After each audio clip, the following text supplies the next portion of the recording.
People often say a mother's voice can reach wounds no medicine can heal. Rosalie's mother had such a voice, sweet as honey, yet roughened by sorrow, beautiful, though shaped by pain. Every night, she sang the same ancient lullaby while running her fingers through Rosalie's copper hair, her warm breath brushing her daughter's temple. The melody was older than their pack, passed down through generations of women in their bloodline. It belonged to their mothers, grandmothers, and all those who had come before. But on the night Rosalie's mother died from wolfsbane intended for someone else, the song changed. Rosalie was hiding in the root cellar, listening as her mother's weakening voice rose through the floorboards like smoke. Each note became fainter. Then the familiar final verse twisted into something entirely different. It was no longer a gentle ending meant to comfort a child. It became a warning hidden inside a melody, a curse wrapped in tenderness, and a promise Rosalie would need 12 years, 3 rejections, and 1 monstrous king to understand. The final note lingered like a breath held too long. Then came silence. That night, Rosalie learned that some songs never truly end. They settle into your bones and wait until the world is ready to hear them again. Chapter 1. The Third Rejection. Humiliation had a scent, and Rosalie knew it well. It was sharp like iron, bitter like burned cedar, with a strange sweetness beneath it that made the shame even harder to bear. The smell clung to her as she stood in the center of the Moonage Pack's ceremonial grounds, surrounded by 300 wolves watching her disgrace. Her soon-to-be former mate still held up the hand he had used to strike her. Barren. Keith spat the word as if it were poison. His handsome face, the same one that had once made her heart race, was now twisted with disgust. 3 years, Rosalie, he said. I wasted 3 years waiting for you to give me an heir, waiting for you to prove you deserved this bond. The bond. Rosalie could still feel the golden thread connecting her to Keith Price, formed when the pack elders matched them. Now it pulsed weakly inside her, a dying thing choking as Keith prepared to sever it. This would be her 3rd rejection. The first had come from Ricky when she was 19. After the pack physician confirmed her greatest fear, he called her defective and left her. Rich had been the second. 2 years later, he showed slightly more mercy, waiting until every fertility treatment had failed before quietly dissolving their bond. Keith offered her no dignity at all. He wanted the entire pack to witness her humiliation. You're not a wolf, he declared, raising his voice so everyone could hear. Above them, the full moon hung enormous and silver, silently watching. You're an empty shell wearing a wolf's skin. What good is a female who cannot breed? What purpose could she possibly serve? Rosalie's hands trembled at her sides. She wanted to scream, to strike him, to unleash the claws she could still feel beneath her skin and prove that an empty womb did not make her powerless. But she had learned that resistance only brought more cruelty. The pack respected strength, but it respected tradition more, and tradition said a barren female had no right to challenge the male rejecting her. Keith straightened before the crowd. I, Keith Price, son of the Moonage Alpha, reject you, Rosalie Ramirez, as my mate and bondmate. May the moon goddess have mercy on your broken bloodline. The words struck like silver bullets. The bond did not break cleanly. It unraveled one strand at a time, like a rope slowly tearing apart. Blinding pain exploded through Rosalie's chest. She had endured this agony twice before, but it never became easier. Every rejection left scar tissue behind, making the next wound cut even deeper.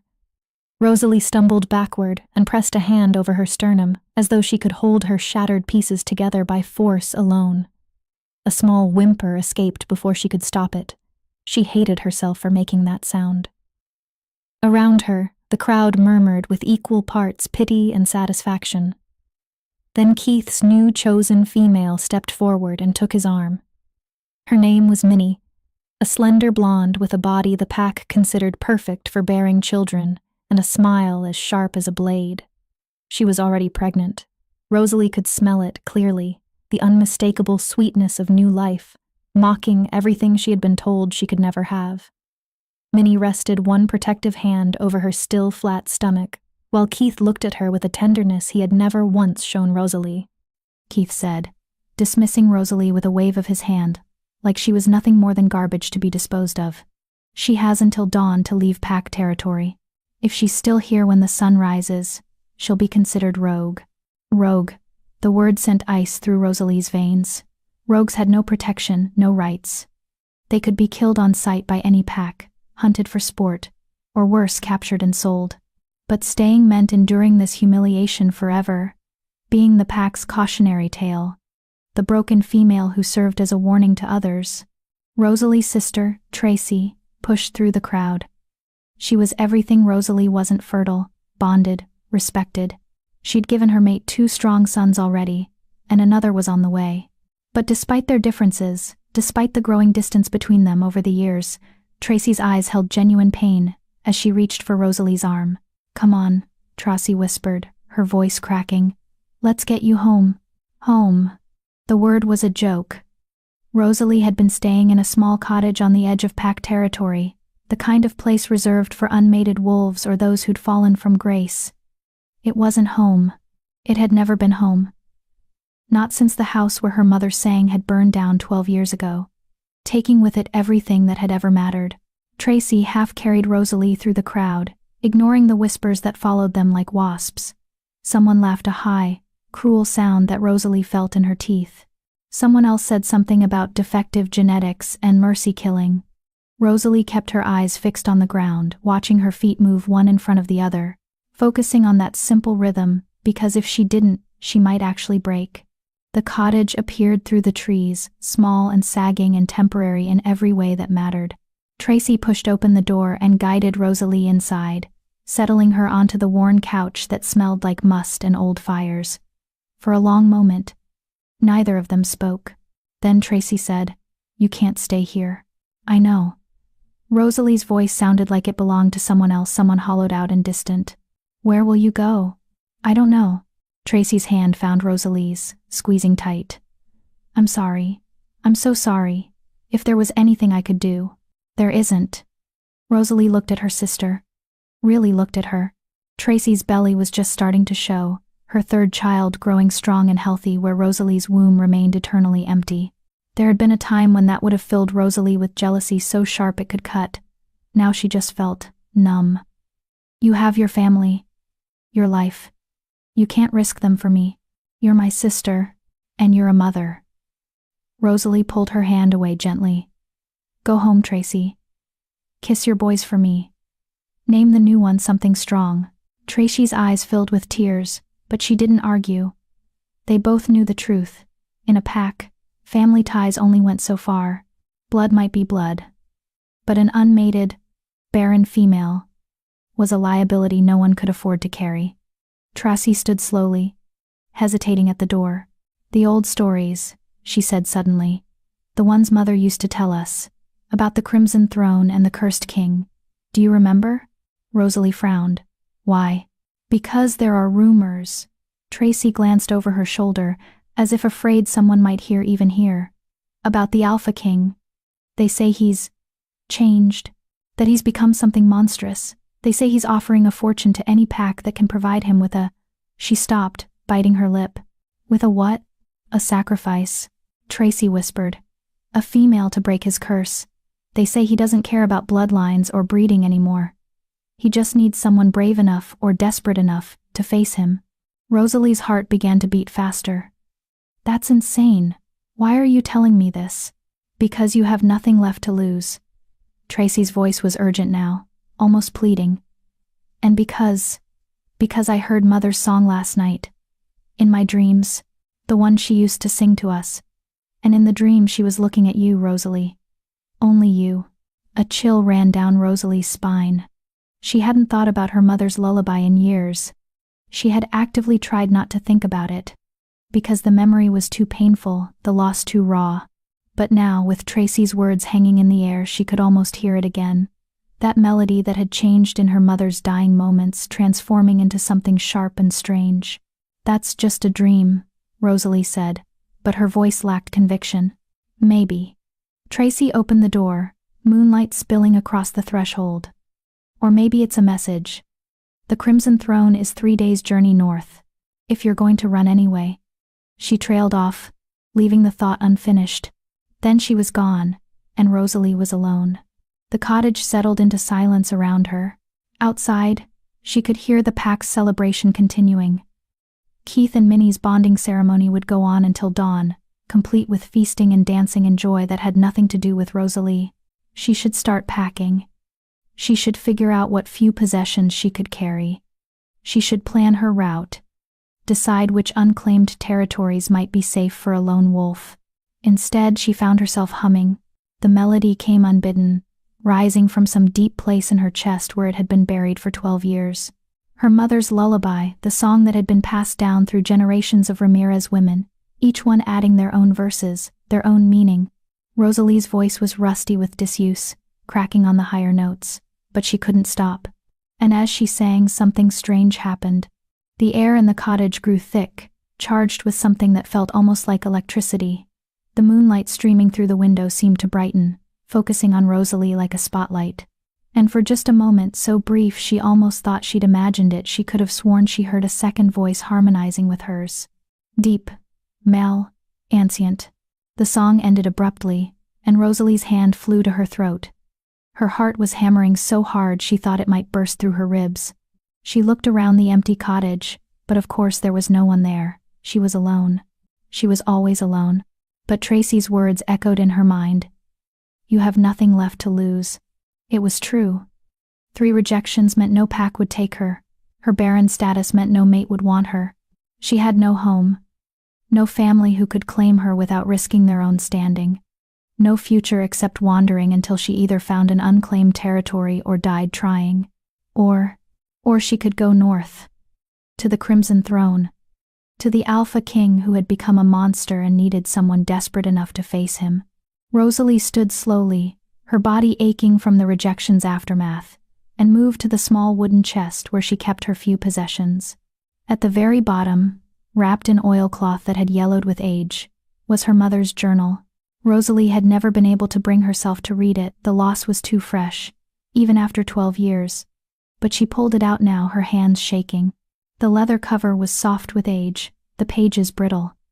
She opened it carefully, and her mother's handwriting sprawled across the first page in fading ink. To my daughter. When she is ready to sing the ending. Rosalie's breath caught. She flipped through the pages, seeing fragments of the lullaby written out in musical notation, with annotations in the margins. Her mother had been documenting the song, adding notes about its origins, its meaning. And there, near the back of the journal, was a passage that made Rosalie's blood run cold. The Song of Binding was created 5 centuries ago by the first Ramirez seer. It was meant to tether 2 souls across time, ensuring that when the world needed them most, they would find each other. The song is incomplete without both voices, the shield and the sword, the bearer and the keeper, one to sing it, one to answer, both to complete it. If you are reading this, my daughter, it means I am gone. It means the time has come for you to understand. Your barrenness is not a curse, it is a preparation. You were never meant to bear children of the flesh. You were meant to bear something far more important. Go north when the 3rd moon rejects you. Go to the Crimson Throne. Go to the king who has forgotten himself, and sing him back.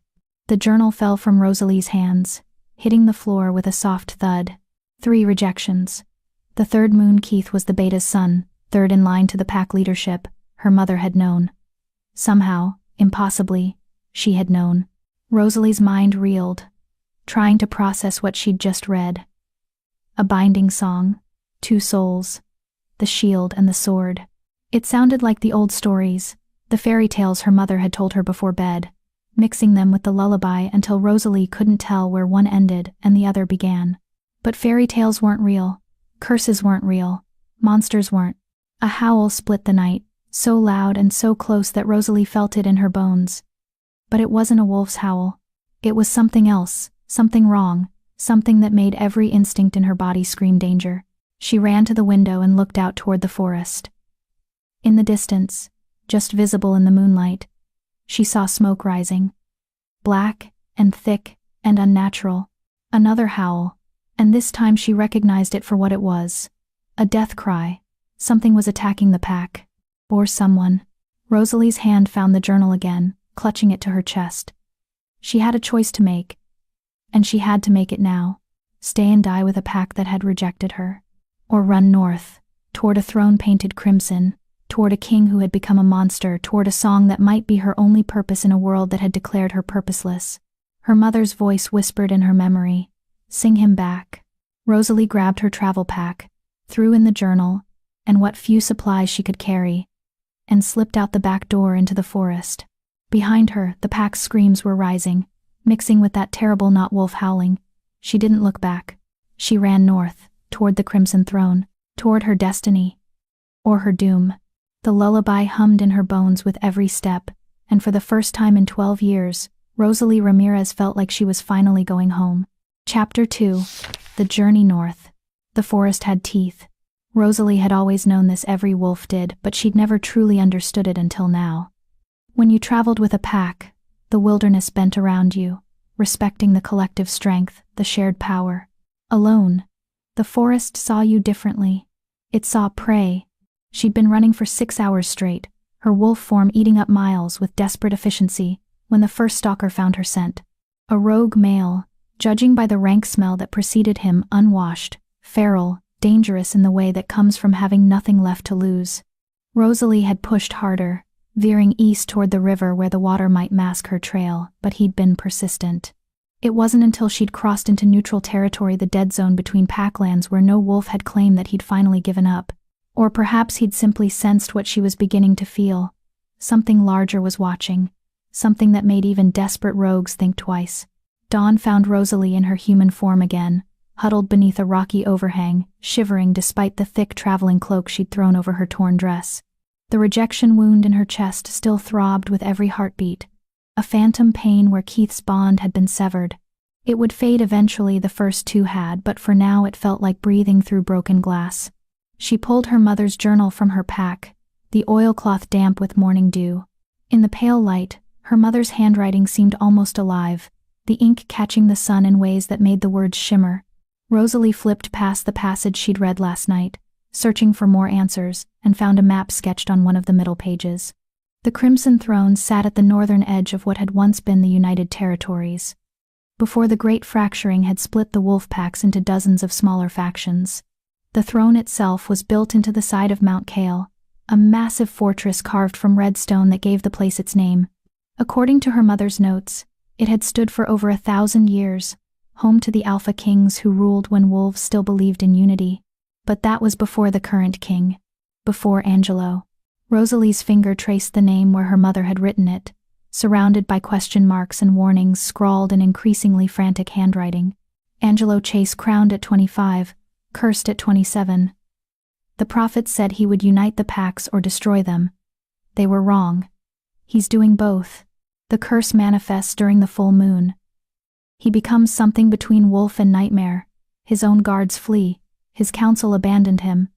They say he's killed 17 females sent to cure him. They say he's given up on breaking it. They say he wants to become the monster. But the song knows different. The song always knows. Rosalie closed the journal with shaking hands. 17 females. Her mother's notes were at least 5 years old, which meant the number could be higher now. What was she doing? Running towards certain death because of a lullaby and a cryptic journal entry? Because her sister had a dream? Her stomach growled, interrupting the spiral of doubt. She hadn't eaten since yesterday morning, and the rejection had burned through what little reserve she had. Rosalie dug through her pack, finding only a heel of bread and some dried meat that Tracy must have slipped in when she wasn't looking. Her eyes stung at the small kindness. She was rationing the bread when she heard voices. 2 males, from the sound of it, arguing in low tones that carried through the morning air. Rosalie's wolf instincts screamed at her to hide, but curiosity and the desperate hope that they might have supplies kept her frozen in place. "Telling you, Dennis, it's a waste of time," the first voice said. "The king's not paying for broken goods anymore. He wants females who can actually survive the first night. And how's he supposed to know if they can survive if we don't bring them?" This was Dennis, apparently his tone sharp with irritation. "Besides," Clifton said, "the bounty's tripled. 3,000 silver for any female willing to attempt the trial. Rosalie's breath caught. 3,000 silver. That was more money than most wolves saw in a lifetime. Willing. The first voice scoffed. Like anyone goes to the Crimson Throne. Willingly. We'd have to capture one, and you know what happened to the last group that tried forcing a female on the king? He ripped them apart before they could even present her. So we find one desperate enough to choose it herself. There was a long pause, and Rosalie could almost feel the weight of consideration in it. Then, where are we supposed to find someone that desperate, Dennis? Any female with half a brain would rather go rogue than face Angelo Chase. Rosalie stood up before she could talk herself out of it. She stepped around the rocky overhang, making enough noise that both males whirled to face her, hands going to weapons. They were older than she'd expected, one lean and weathered with gray shot through his dark hair, the other stockier with the kind of scars that spoke of a violent life.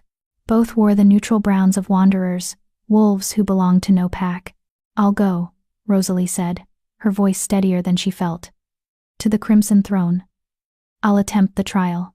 The gray-haired one, Dennis, she assumed, stared at her like she'd grown a second head. What now? I heard you talking about the bounty." Rosalie lifted her chin, trying to project confidence she didn't feel. 3,000 silver for any female willing to face the king. I'm willing. The stockier male laughed. A sound like rocks grinding together. You're mad. Or suicidal. Possibly both. Does it matter? Rosalie countered. You get your bounty either way. Dennis stepped closer, his eyes narrowing as he took her measure. She could see him cataloging details: her torn dress, the rejection wound she couldn't quite hide, the desperate edge that clung to her like smoke. You're recently rejected, he said slowly. I can smell it on you. What happened? Pack toss you out? That's none of your concern. It is if you're trying to use the king as an elaborate form of suicide, Dennis said, but his tone had shifted from mocking to something almost cautious, respectful even. Why do you really want to go to the Crimson Throne? Rosalie considered lying. Considered telling them about the bounty, about needing money, about any of the practical reasons that might make sense. But something in Dennis's eyes, a kind of weary wisdom that spoke of too many hard choices, made her tell a version of the truth instead. My mother left me a message, she said quietly. She said when the time came, I should go north. That there was something I needed to do there. Someone I needed to. She trailed off, unable to finish the sentence, sing him back. It sounded insane even in her own head. Your mother, Dennis repeated. She a seer? Rosalie blinked. I don't know. Maybe. She knew things sometimes, dreamed things that came true. Dennis and his companion exchanged a long look, some wordless conversation passing between them. Finally, Dennis sighed and rubbed his face. All right. Against my better judgment, we'll take you. But I'm going to warn you once, and only once. The king isn't some misunderstood prince waiting for true love's kiss. He's dangerous. He's killed females stronger and smarter than you. If you're going there expecting to save him or change him or whatever romantic nonsense your mother's message implied, you're going to die. I know, Rosalie said, and meant it. And you're still willing? She thought about her mother's voice, changing in those final moments. About 12 years of feeling purposeless, broken, wrong. About 3 rejections and a barren womb and a future that held nothing but running until she couldn't run anymore. Yes, Rosalie said. I'm still willing. Dennis studied her for another long moment, then nodded. All right then. I'm Dennis Pope, and this charming bastard is Daryl Fitzpatrick. We're bounty hunters, but we're not monsters. We'll get you to the Crimson Throne safely, and we'll make sure you're actually given a choice when we get there. After that, he shrugged. After that, you're on your own. That's all I'm asking. They traveled for 2.5 days, moving steadily north through territories that grew progressively emptier. Dennis and Daryl were good guides, better than good, actually. They knew which paths to take to avoid rogue packs, which streams were safe to drink from, which caves provided the best shelter. They shared their supplies without complaint, and they didn't ask invasive questions about her past. But they did talk about the king. First time I saw Angelo Chase was about 8 years ago, Dennis said on the second night, as they sat around a small fire. Before the curse. He'd just been crowned, youngest Alpha King in 3 centuries, and there was this energy around him. Like standing next to a lightning storm. You could feel the power rolling off him in waves. He was supposed to unite the packs, Daryl added, poking at the fire with a stick. The prophets had been talking about him since he was born. Said he carried the bloodline of the first kings, that he'd restore the old ways and bring peace to the territories. What happened? Rosalie asked, though she wasn't sure she wanted to know. Dennis's face darkened. Love happened. Or what he thought was love. There was a female Edna Soto, from the southern packs. Beautiful, clever, ambitious. She and Angelo were matched by the council, and for a while, it seemed like the prophecy was coming true. She was supposed to be his queen, his partner in reuniting the packs. But she betrayed him, Daryl said flatly. Turns out she was working with a faction that wanted the throne for themselves. She poisoned Angelo on their bonding night, not enough to kill him, but enough to weaken him while her allies attacked. Rosalie felt something cold settle in her stomach. What did he do? Killed them all, Dennis said quietly. Every single one. But the poison Edna used wasn't just poison. It was curse work, old magic that most wolves don't even believe in anymore. It twisted something in him. Broke the bond between his human mind and his wolf. Now, during the full moon, he becomes something else. Something that's neither man nor wolf nor anything natural. And Edna? Rosalie asked. Dead, Daryl said. He killed her last, and some say that's what sealed the curse. Killed his own mate, even if she deserved it. And the moon goddess turned her face away from him in punishment. Rosalie absorbed this, trying to reconcile the story with her mother's journal. Go to the king who has forgotten himself. Was that what the curse did? Made him forget his humanity? The females they've sent, she said carefully. The ones who died, what happened to them? Dennis and Daryl exchanged another one of their looks. Most of them were offerings from packs trying to gain favor, Dennis said finally. Daughters sacrificed for political advantage. They were terrified before they even arrived, and fear. He shook his head. Fear triggers his predator instincts. He can't help himself. But there was one, Daryl said slowly. About 3 years ago, a female named Charmaine, from one of the eastern packs. She wasn't afraid. Walked right up to him during a full moon, like she was meeting him for tea. They say he actually spoke to her. That for a moment he seemed almost himself again. Rosalie leaned forward. What happened? She tried to use magic to bind him, Dennis said, his voice heavy with something like regret. Some kind of spell she'd learned from a witch. The moment he felt it taking hold, felt himself being controlled. He tore her apart. They found pieces of her scattered across half the throne room. The fire crackled in the silence that followed. Rosalie felt her mother's journal pressing against her side where she'd tucked it into her belt. A binding song. That's what her mother had called it. But after what happened to Charmaine, would Angelo even allow himself to be bound again? Or would he kill Rosalie the moment she started singing? Why do you keep trying? She asked quietly. You and all the other bounty hunters. If it's so dangerous, if so many females have died, why keep bringing them? Because the bounty keeps going up, Daryl said bluntly. And because somewhere deep down, I think most of us hope it'll work. Hope someone will break the curse and bring back the king who was supposed to save us all. Hope's a dangerous thing, Dennis muttered. So is giving up. They lapsed into silence after that, each lost in their own thoughts. Rosalie lay down on her bedroll, staring up at the stars through the canopy of trees, and let herself hum very, very softly. Just a few notes of her mother's lullaby, barely more than a breath. The wind shifted, carrying her melody away into the darkness.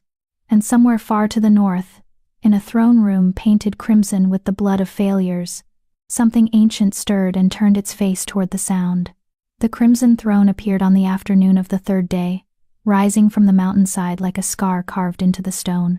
It was both smaller and larger than Rosalie had imagined, smaller in the sense that it wasn't the sprawling palace she'd pictured, but larger in the sheer presence it commanded. The red stone seemed to absorb light rather than reflect it, and even from a distance, Rosalie could feel something emanating from it. Power. Ancient and angry, and barely contained.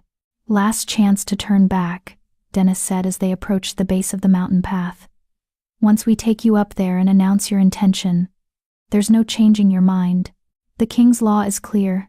Any female who attempts the trial must see it through to the end." "What exactly is the trial?" Rosalie asked. She'd been too afraid to ask before, but now, with the throne looming above her, she needed to know. "You survive 3 nights, Daryl said. 3 full moons with the king in whatever form the curse takes. If you're still alive at the end of the 3rd night, you're declared his bondmate and queen of the territories.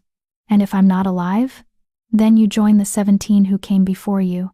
Rosalie took a deep breath, feeling the weight of her mother's journal against her hip, hearing the echo of that transformed lullaby in her memory. Sing him back, she'd come this far. She couldn't turn away now, even if every survival instinct she possessed was screaming at her to run. "I'm ready," she said. They climbed the mountain path in silence. The air grew colder as they ascended, and Rosalie realized with a start that there were no birds, no insects, no signs of life at all. Even the plants looked stunted and wrong, as if something had poisoned the very earth. The throne's main gate stood open. Though whether in welcome or warning, Rosalie couldn't tell. 2 guards flanked the entrance, both male, both looking exhausted in a way that spoke of too many sleepless nights. They straightened as Dennis approached, and Rosalie saw relief flash across their faces. "Bounty hunters," one of them said. "You're late. Full moon's tomorrow night." "We're aware," Dennis replied. "This is Rosalie Ramirez. She's volunteering for the trial." Both guards' eyes snapped to Rosalie, and she saw the same mixture of pity and curiosity she'd grown used to. But there was something else there too. Something that looked almost like hope? "Volunteering?" the second guard repeated. "Not sent by her pack?" "No pack," Rosalie said, lifting her chin. "I came of my own free will." The guards exchanged glances. "The king needs to approve any trial participants," the first one said.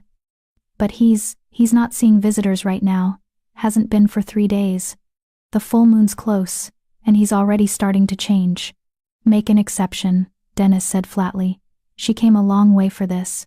We can't just—" "Then I'll announce myself," Rosalie interrupted.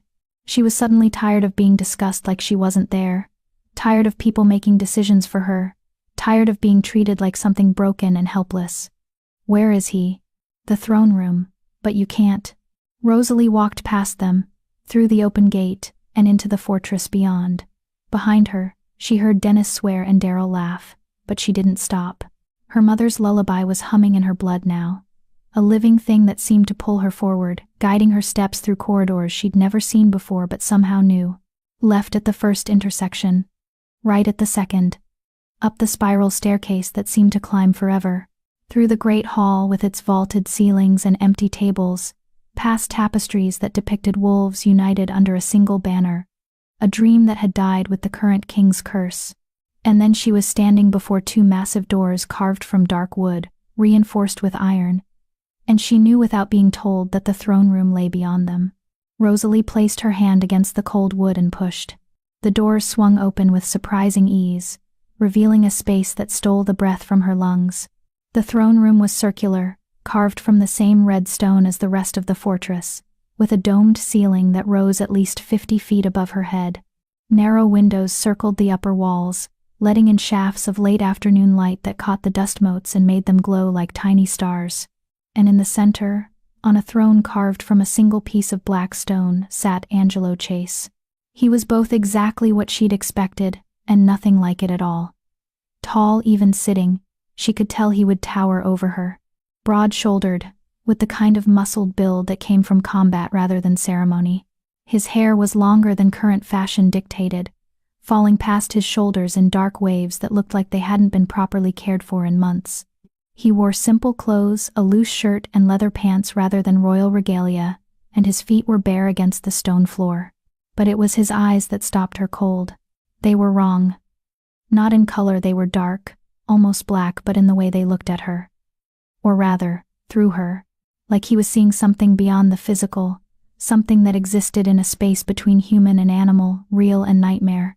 "You shouldn't be here," he said, and his voice was like gravel dragged across metal, deep and rough and edged with something that might have been pain or might have been rage. "The guards should have turned you away." "They tried," Rosalie said, surprised her voice didn't shake. I didn't listen. Something flickered in those wrong eyes. Interest, maybe. Or annoyance. Another sacrifice from another pack trying to curry favor.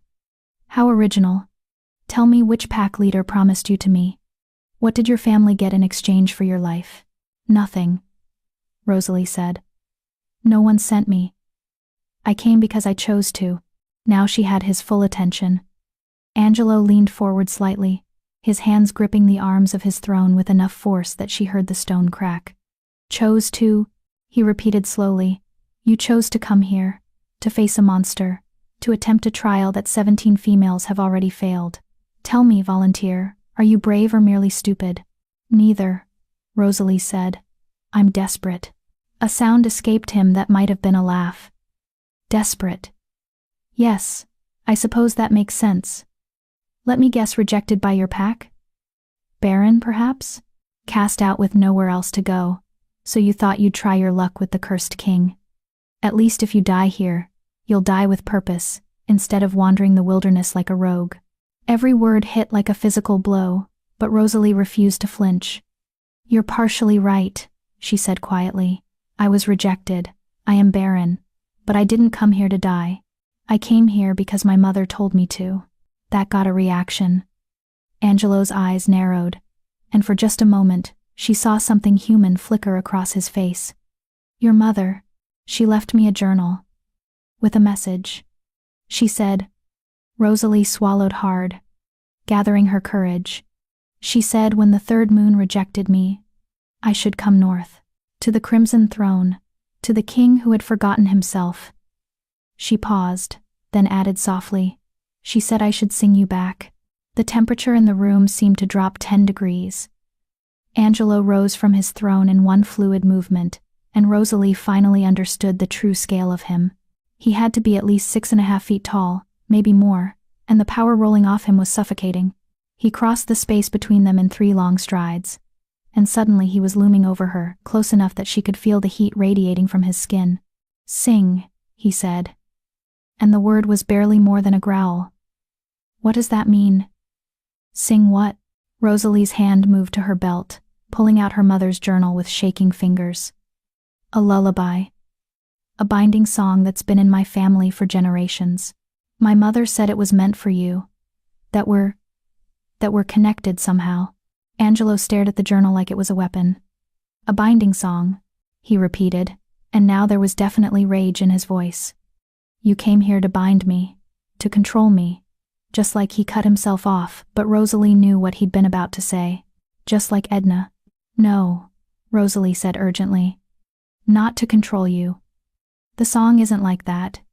It's meant to complete something. My mother wrote that it needs 2 voices. One to sing it, one to answer. It's not about control. It's about connection, Angelo finished, and the rage had drained from his voice, replaced by something that sounded almost like grief. 2 souls bound across time. He reached out, and for a moment Rosalie thought he was going to take the journal. Instead, his fingers brushed against her jaw, tilting her face up so she was forced to meet those 2 dark eyes. What's your name, desperate volunteer? Rosalie, she whispered. Rosalie Ramirez. Rosalie, he repeated, tasting the name. Then he dropped his hand and stepped back, putting distance between them. The full moon rises tomorrow night. Rosalie Ramirez. If you're still here when it does, I won't be able to stop myself from trying to kill you.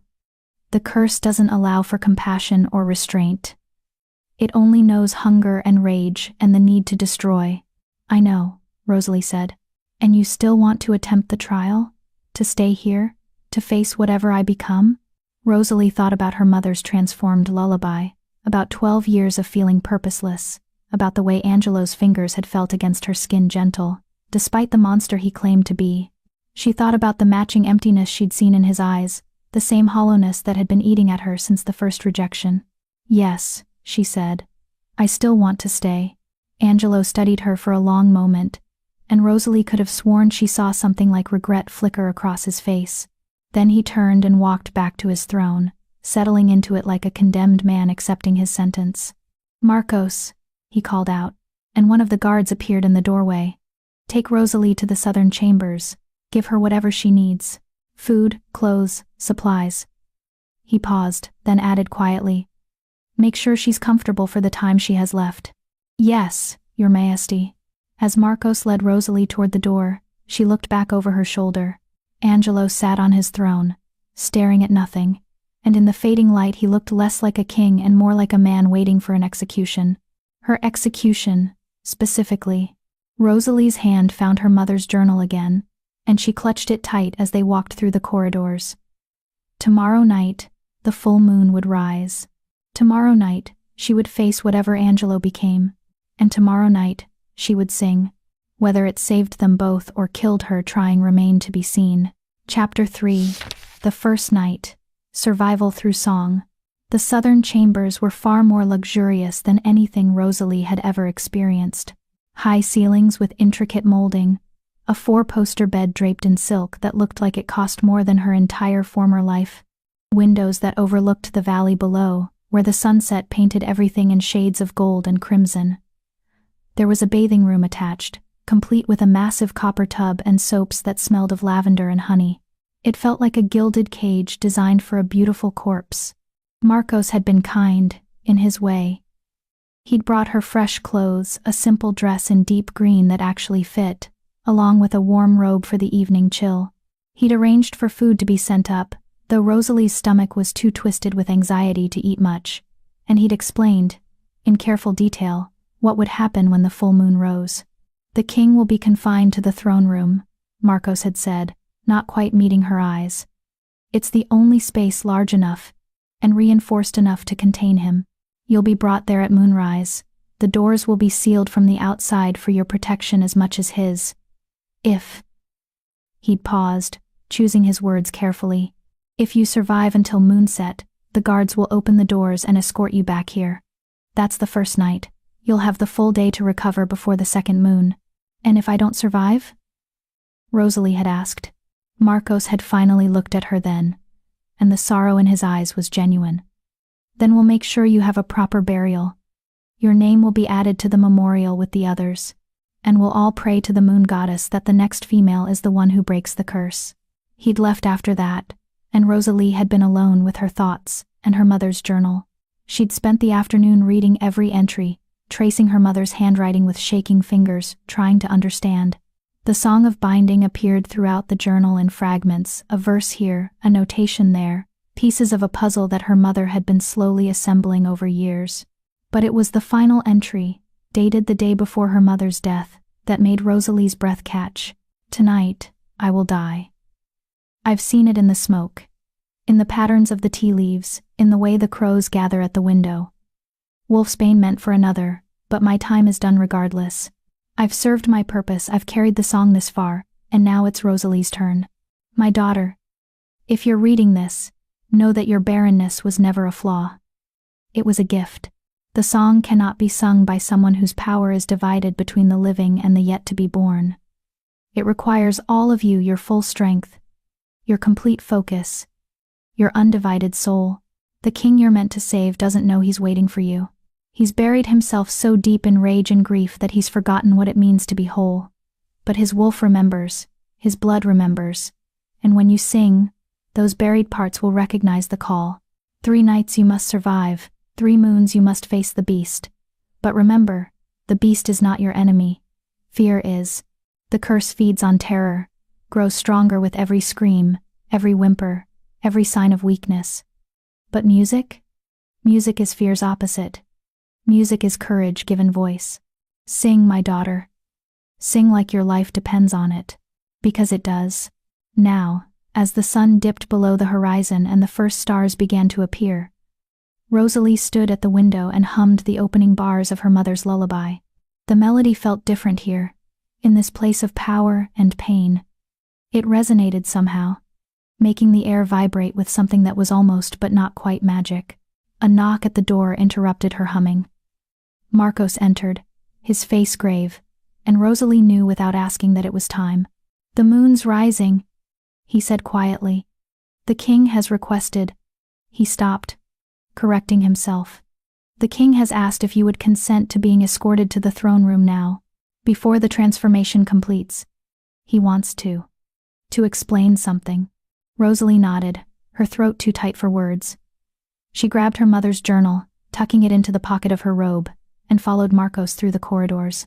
The fortress felt different at night, darker, heavier, as if the stones themselves remembered every death that had occurred within these walls.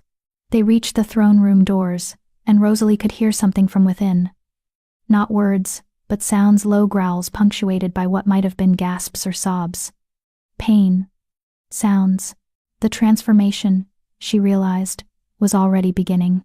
Marcos placed his hand on her shoulder, his grip firm but not unkind.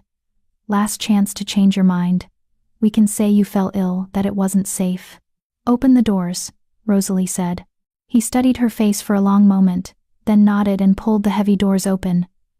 Moon goddess protect you, he whispered as she stepped inside. The throne room had changed since the afternoon. Torches burned in iron sconces along the walls, casting dancing shadows across the red stone. The windows were now barred with what looked like silver, deadly to werewolves, a barrier that would hold even the strongest wolf. And in the center of the room, on his knees in front of the black throne, was Angelo. He was shirtless now, and Rosalie could see the transformation rippling across his skin like something alive. His muscles spasmed and shifted, bones cracking and reforming beneath the flesh. Dark fur sprouted along his spine and shoulders, then receded, then appeared again. His face was still mostly human, but his eyes, those two dark eyes, were already beginning to shift, the pupils elongating into something predatory. You came, he said, his voice rougher than before, edged with a growl that hadn't been there this afternoon.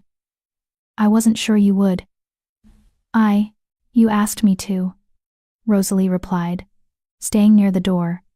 Every instinct screamed at her to run. But she forced herself to remain still. Angelo laughed, a bitter sound that scraped against her nerves. I didn't think you'd actually listen. He managed to push himself to his feet, swaying slightly, bracing one hand against the throne for support.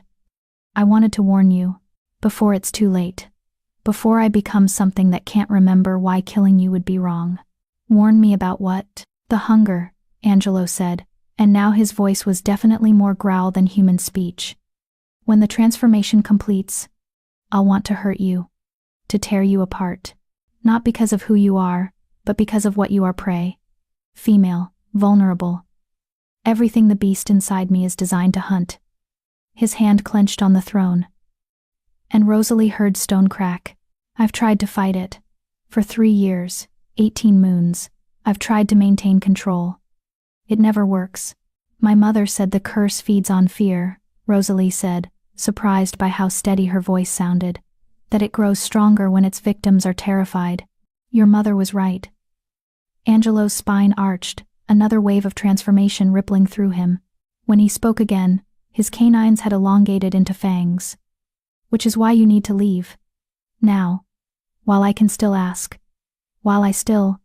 He cut off with a roar of pain, dropping back to his knees. Outside the throne room, Rosalie heard the heavy doors closing with a finality that echoed through her bones. The sound of bolts sliding home. They were locked in now, for better or worse. Until moonset, or death. I'm not leaving, Rosalie said. You're a fool. Angelo managed, his voice barely recognizable now. A brave, desperate fool, who's going to die because of a lullaby and a journal entry. Maybe, Rosalie agreed. She moved further into the room, circling wide to keep distance between them while she found a spot with her back to the wall. Or maybe my mother knew something you don't. And what's that? The question came out as more snarl than words. That some songs are stronger than curses. Angelo's response was lost in a howl of agony as the final stage of transformation took hold. His body convulsed, bones reshaping with sounds that made Rosalie's stomach turn. His face elongated into something between human and wolf, his hands becoming claws that could tear through stone. Dark fur spread across his entire body, and when he finally raised his head to look at her, there was nothing human left in those eyes. Only hunger. The beast that had been Angelo Chase rose to its full height, easily 7 feet tall now, all muscle and fur and deadly intent. It sniffed the air, scenting her, and Rosalie saw the exact moment it registered her as prey.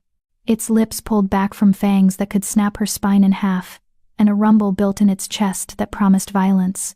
Then it moved. Faster than anything that size should be able to move, it closed the distance between them in 2 massive bounds. Rosalie barely had time to throw herself sideways, hitting the ground hard and rolling. Claws scraped stone where she'd been standing, leaving gouges an inch deep. The beast whirled toward her with impossible speed, and Rosalie scrambled backward on instinct, her back hitting the wall. Cornered. She was cornered, and the thing wearing Angelo's face was stalking toward her with the patience of a predator that knew its prey had nowhere left to run. This was it, the moment where all the other females had screamed, had begged, had broken down in terror that fed the curse and made the beast unstoppable.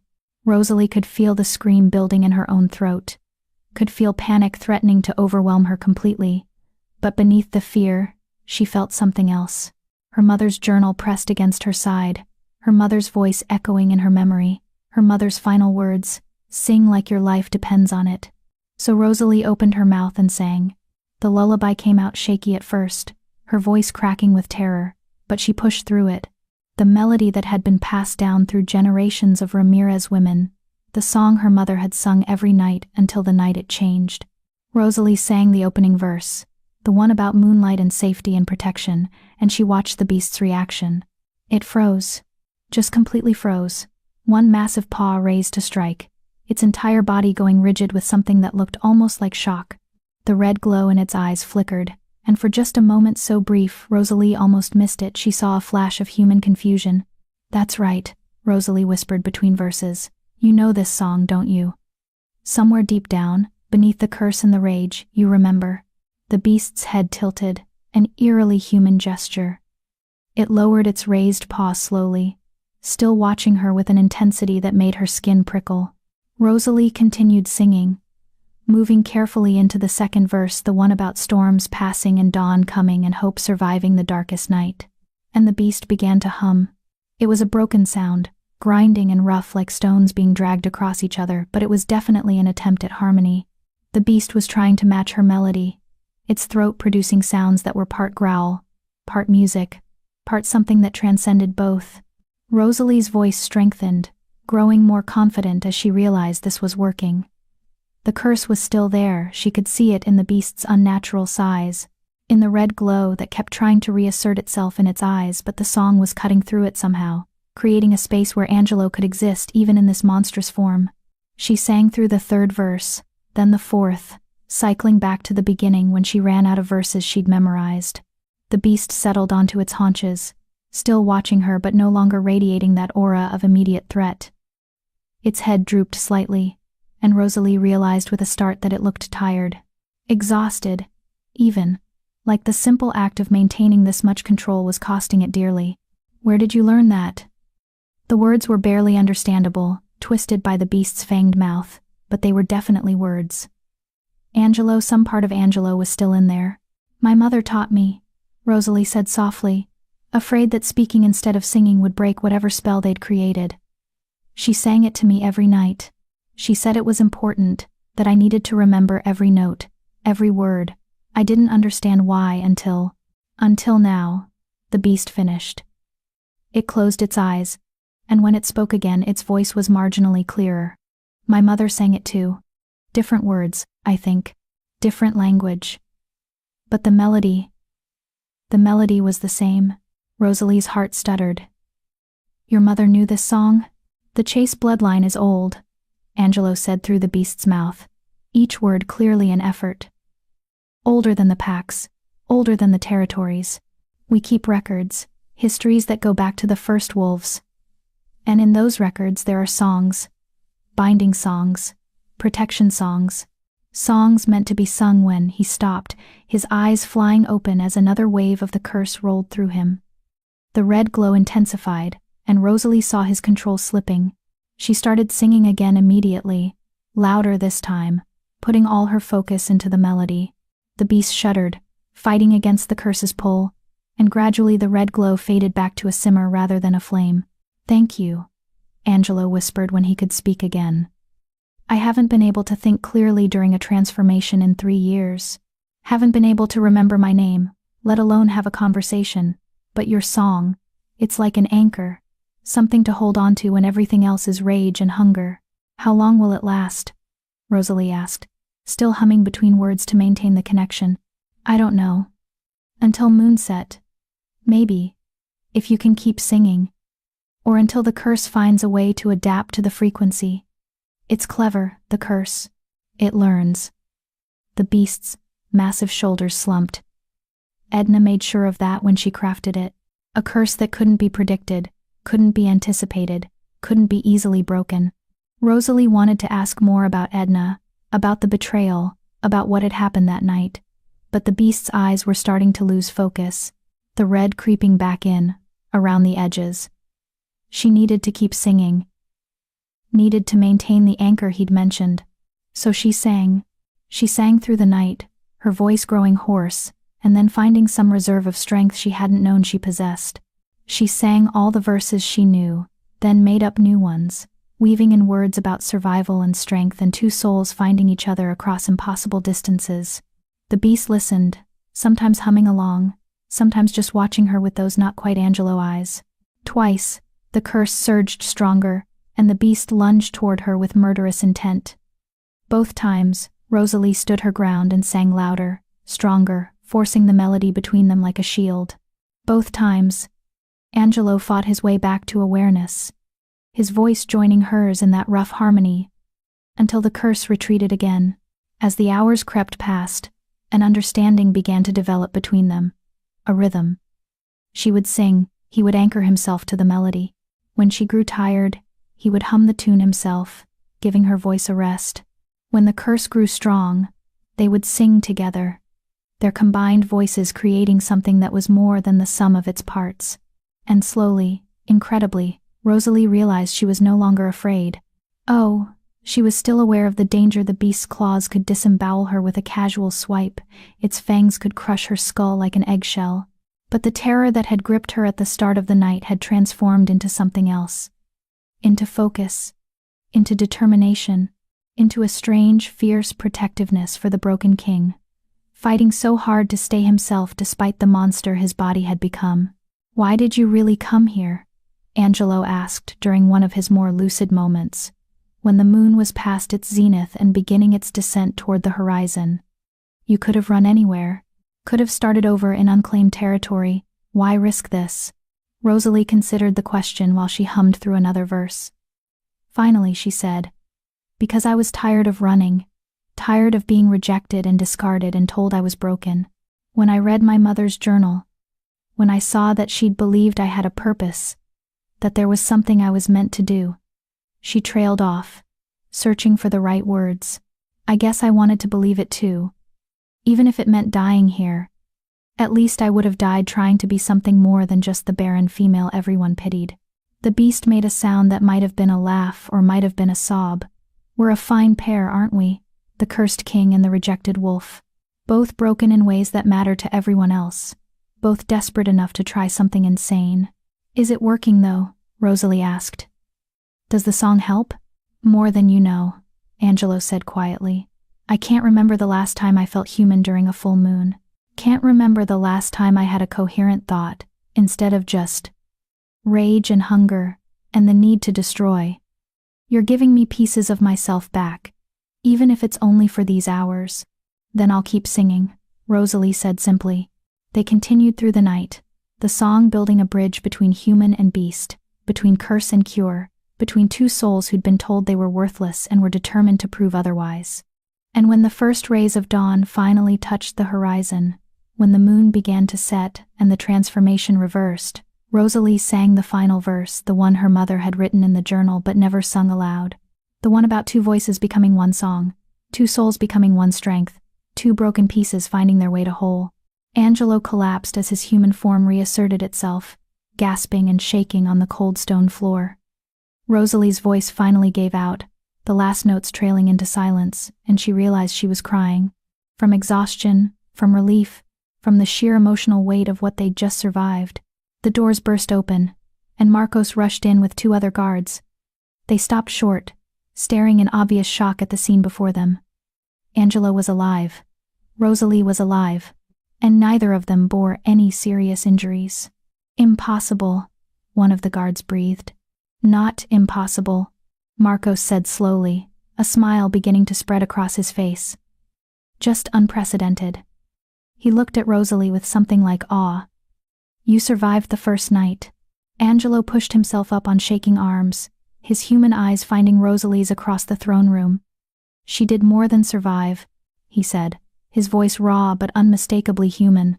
She gave me back my mind. For one night, Rosalie said, her own voice barely more than a croak. We still have 2 more moons. 2 more nights where the curse will try to adapt, try to find a way around the song. Then we'll adapt too, Angelo said. He stood slowly, accepting a robe that one of the guards offered, and crossed to where Rosalie still sat with her back against the wall. He offered his hand, and after a moment's hesitation, she took it. His palm was warm and rough with calluses, and when he pulled her to her feet, she swayed with exhaustion. Easy, he said, steadying her with a hand on her elbow. Marcos, escort Rosalie back to her chambers. Make sure she has everything she needs. Food, water, healing drafts if necessary. And, he paused, his jaw tightening. And thank her. Thank her for me, until I can find words adequate to do it myself. You just did, Rosalie said quietly. Their eyes met and held, and something passed between them. An acknowledgement. A promise. They'd survived the first night, but this was just the beginning. 2 more moons to endure. 2 more chances for the curse to kill her, or drive him so far into the beast that he couldn't find his way back. But they'd also proven something tonight, that her mother's song was real, that the connection between them existed, that maybe, just maybe, they could actually break a curse that had defeated 17 females before her. As Marcos led Rosalie toward the door, she looked back one more time. Angelo stood in the center of his throne room, surrounded by the gouges and scars from 3 years of transformations, and for the first time since she'd met him, he didn't look defeated. He looked like he was beginning to hope. And that, Rosalie thought as exhaustion finally began to drag her under, might be the most dangerous thing of all. Chapter 4. The secret his dead mother left for her. Rosalie woke to sunlight streaming through the windows, and the smell of food that made her stomach growl with sudden, desperate hunger. For a moment, she couldn't remember where she was. The bed was too soft, the room too large, everything too luxurious to be real. Then the memories crashed back. The throne room, the beast, the song that had saved her life. Her throat felt like she'd swallowed broken glass. She pushed herself upright, wincing at the stiffness in her muscles, and found a tray on the bedside table. Bread still warm from the oven, honey, fresh fruit, cheese, and a pot of tea that smelled of herbs she didn't recognize. There was also a small folded note written in strong, angular handwriting. For your throat. Drink all of it. You'll need your voice tonight. Rosalie poured the tea, inhaling the steam. It smelled medicinal. Not unpleasant. Exactly. But purposeful. She sipped carefully and felt immediate relief, as the liquid coated her raw throat with something cool and soothing. By the time she'd finished the pot, she could swallow without pain. She ate mechanically, her mind already racing ahead to the second night. The curse would adapt, Angelo had said. It would learn from last night, find ways to counter the song's effect, which meant she couldn't just repeat what she'd done. She needed to understand more about the curse, about the song, about the connection her mother had written about. The song is incomplete without both voices, the shield and the sword, the bearer and the keeper. What did that mean? Last night, Angelo had mentioned that his mother knew the song too, that the Chase bloodline kept records of binding songs. Were they meant to sing it together? Was that the key to breaking the curse entirely? A knock at the door interrupted her thoughts. Come in, Rosalie called, her voice still rough but functional. Marcos entered, carrying an armful of fabric. His Majesty requests your presence in the library, he said, depositing what turned out to be clothes on her bed, a simple tunic and pants in soft brown leather, along with sturdy boots. He thought you might be more comfortable in something practical. And he said to tell you. Marcos paused, a small smile tugging at his lips. He said to tell you that answers require reading, and reading requires proper attire. Rosalie couldn't help but smile back. He actually said that? His exact words were more colorful, but yes, That was the general meaning. Marcos moved toward the door, then hesitated. Lady Rosalie, what you did last night. No one's ever survived the first night like that. No one's ever calmed him during a transformation. The whole fortress is talking about it. There are guards who've served here for 3 years who've never heard the king speak a coherent sentence during a full moon. It was the song, Rosalie said quietly. Not me. Maybe, Marcos said. But you're the one who had the courage to sing it. He bowed slightly, a gesture of respect that made Rosalie's chest tighten and left her alone to dress. The leather clothes fit perfectly, though Rosalie had no idea how Angelo had known her measurements. Then again, he'd been a beast with enhanced senses last night. He'd probably catalogued everything about her: her size, her scent, her heart rate, the exact timbre of her voice. The thought should have been unsettling, but instead it felt oddly intimate. She braided her copper hair back from her face, tucked her mother's journal into the tunic's inner pocket, and followed the route Marcos had indicated. The library turned out to be in the eastern wing, up 2 flights of stairs and through a corridor lined with portraits of former kings. Rosalie paused at one, a man with Angelo's bone structure and dark eyes, but with a warmth in his expression that the current king lacked. My father, a voice said behind her, and Rosalie turned to find Angelo leaning against the doorframe of the library. He looked exhausted, dark circles under his eyes, his hair still damp from what must have been a recent bath, but there was an alertness in his gaze that hadn't been there yesterday. Clifton Chase. He ruled for 43 years before the sickness took him. He was a good king, better than I'll ever be. You don't know that, Rosalie said. Don't I? Angelo's smile was bitter. He united 3 territories and brokered peace treaties that lasted decades. I've been king for 8 years, cursed for 3 of them, and in that time I've watched the territories fracture further, watched the packs turn on each other, watched everything he built crumble, because I was fool enough to trust the wrong female. Rosalie studied him, this man who'd been a beast mere hours ago. In daylight, wearing simple clothes and an expression of bone-deep weariness, he looked less like a monster, and more like someone who'd been carrying an impossible weight for too long. Show me the library, she said instead of responding to his self-recrimination. You said something about answers. Angelo's expression shifted, some of the bitterness fading. This way. The library was breathtaking. 3 stories of books reaching toward a domed glass ceiling, with spiral staircases connecting the levels and alcoves carved into the walls for private reading. The morning sun poured through the glass, making the dust motes dance like tiny stars. Rosalie had never seen so many books in her life. The Chase Archive, Angelo said, watching her reaction with something that might have been pride. Over 1,000 years of accumulated knowledge, history, philosophy, magic theory, bloodline records. If the answer to breaking my curse exists anywhere, it's in here. Have you looked? Rosalie asked. For 3 years, Angelo said flatly. I've read every text on curse breaking, every account of binding magic, every historical precedent I could find. Nothing worked.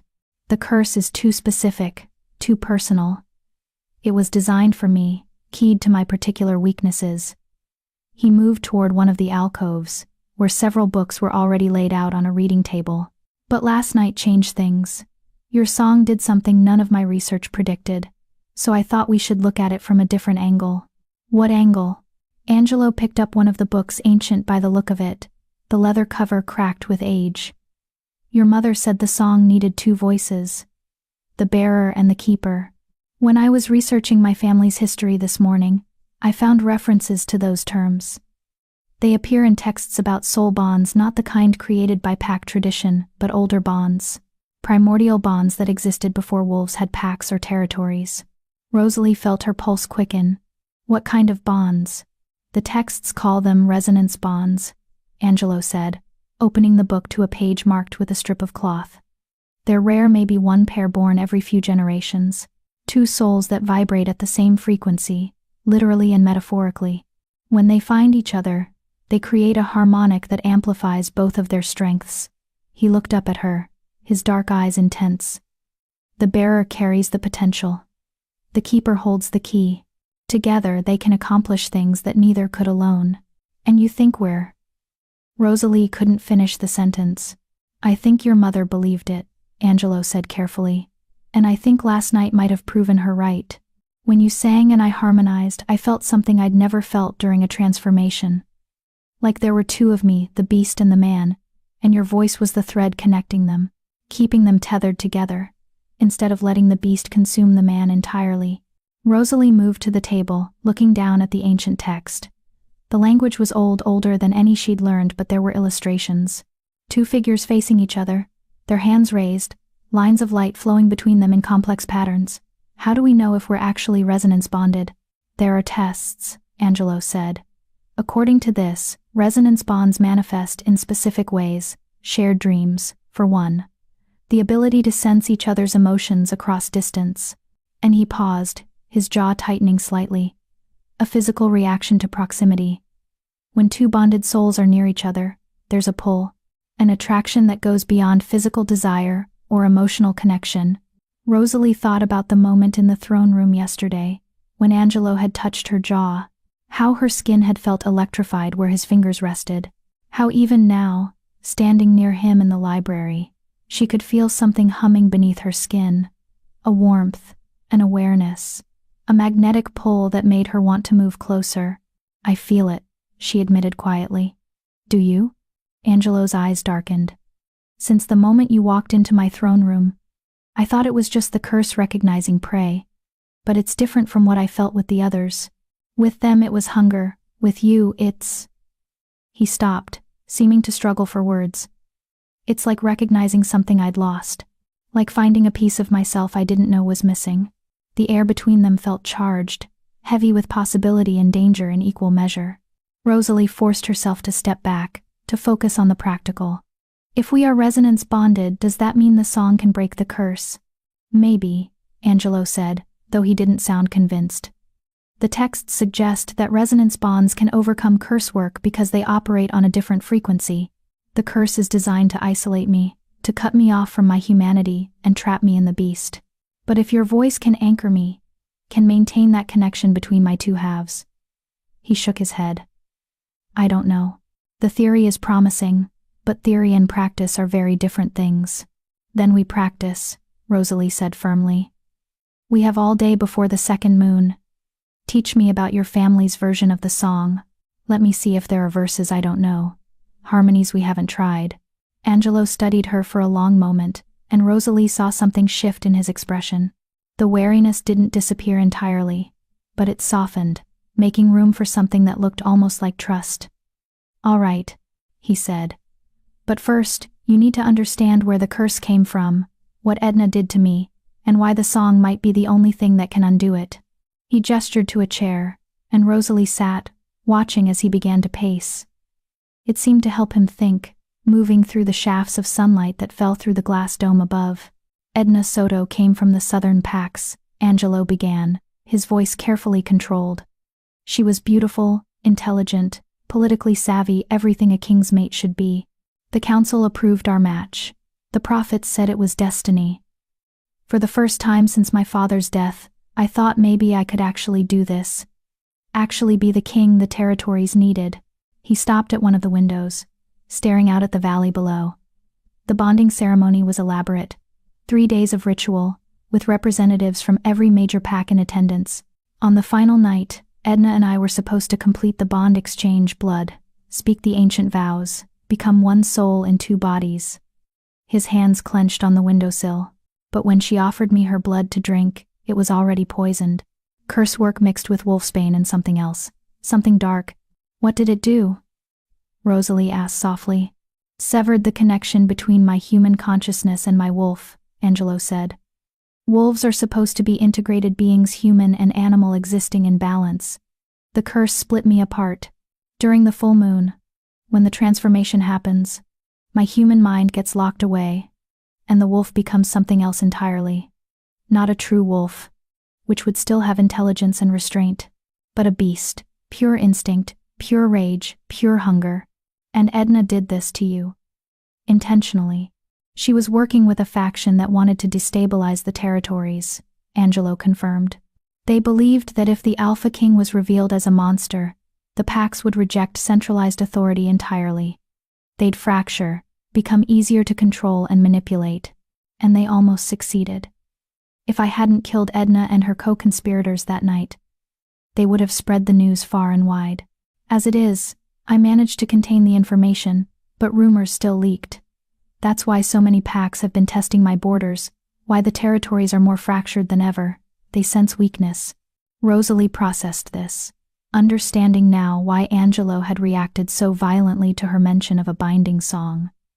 But I'm not trying to control you, she said. The song isn't like Edna's curse. It's meant to connect, not sever. I know, Angelo said, turning back to face her. Or at least, the part of me that's still capable of trust knows. But the part that remembers Edna's betrayal, that remembers how she used intimacy and connection as weapons. He trailed off, his expression pained. It's hard to separate the two. Then don't, Rosalie said. Don't trust me blindly.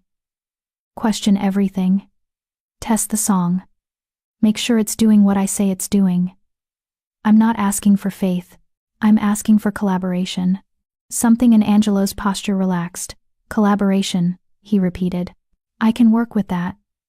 He moved back to the table, pulling out another book, this one newer, with the Chase family crest embossed on the cover. This is my mother's journal.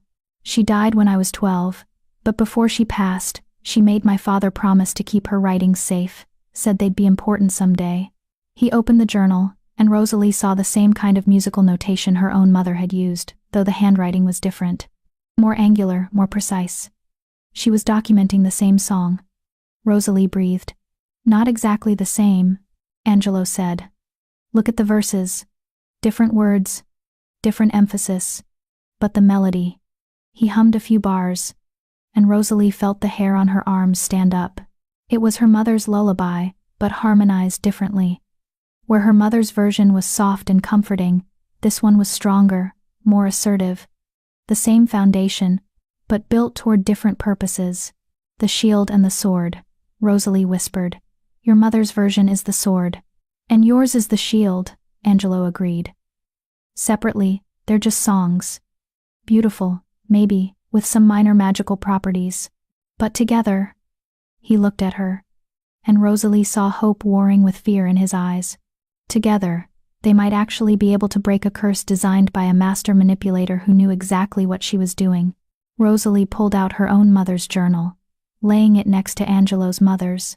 The two books looked nothing alike, different sizes, different ages, one carefully maintained and one battered from years of use.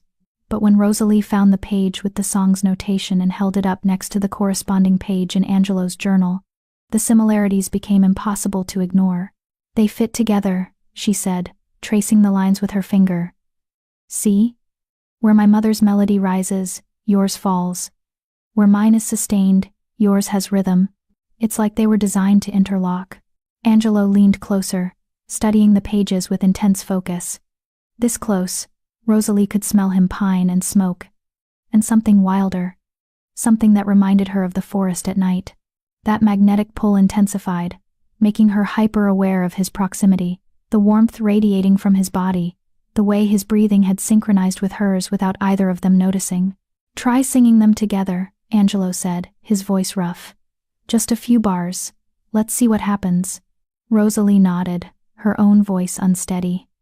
She began with her mother's opening verse, the one about moonlight and safety. After 2 bars, Angelo joined in with his mother's version, the same melody, but harmonized a third above, creating a sound that was richer and more complex than either voice alone. The effect was immediate and startling. The air in the library seemed to vibrate with energy. Books rattled slightly on their shelves. The dust motes caught in the sunlight began to swirl in patterns that defied natural air currents. And between Rosalie and Angelo, something visible formed a faint shimmer, like heat waves rising from stone, but more solid, more real. They sang through the first verse, and the shimmer strengthened, taking on a golden color that pulsed in time with their combined voices. Rosalie could feel it in her chest, in her bones, in the very marrow of her being. This was power. Real, tangible, undeniable power. The kind that could break curses or remake worlds. They finished the verse, and the golden shimmer faded, but the feeling remained.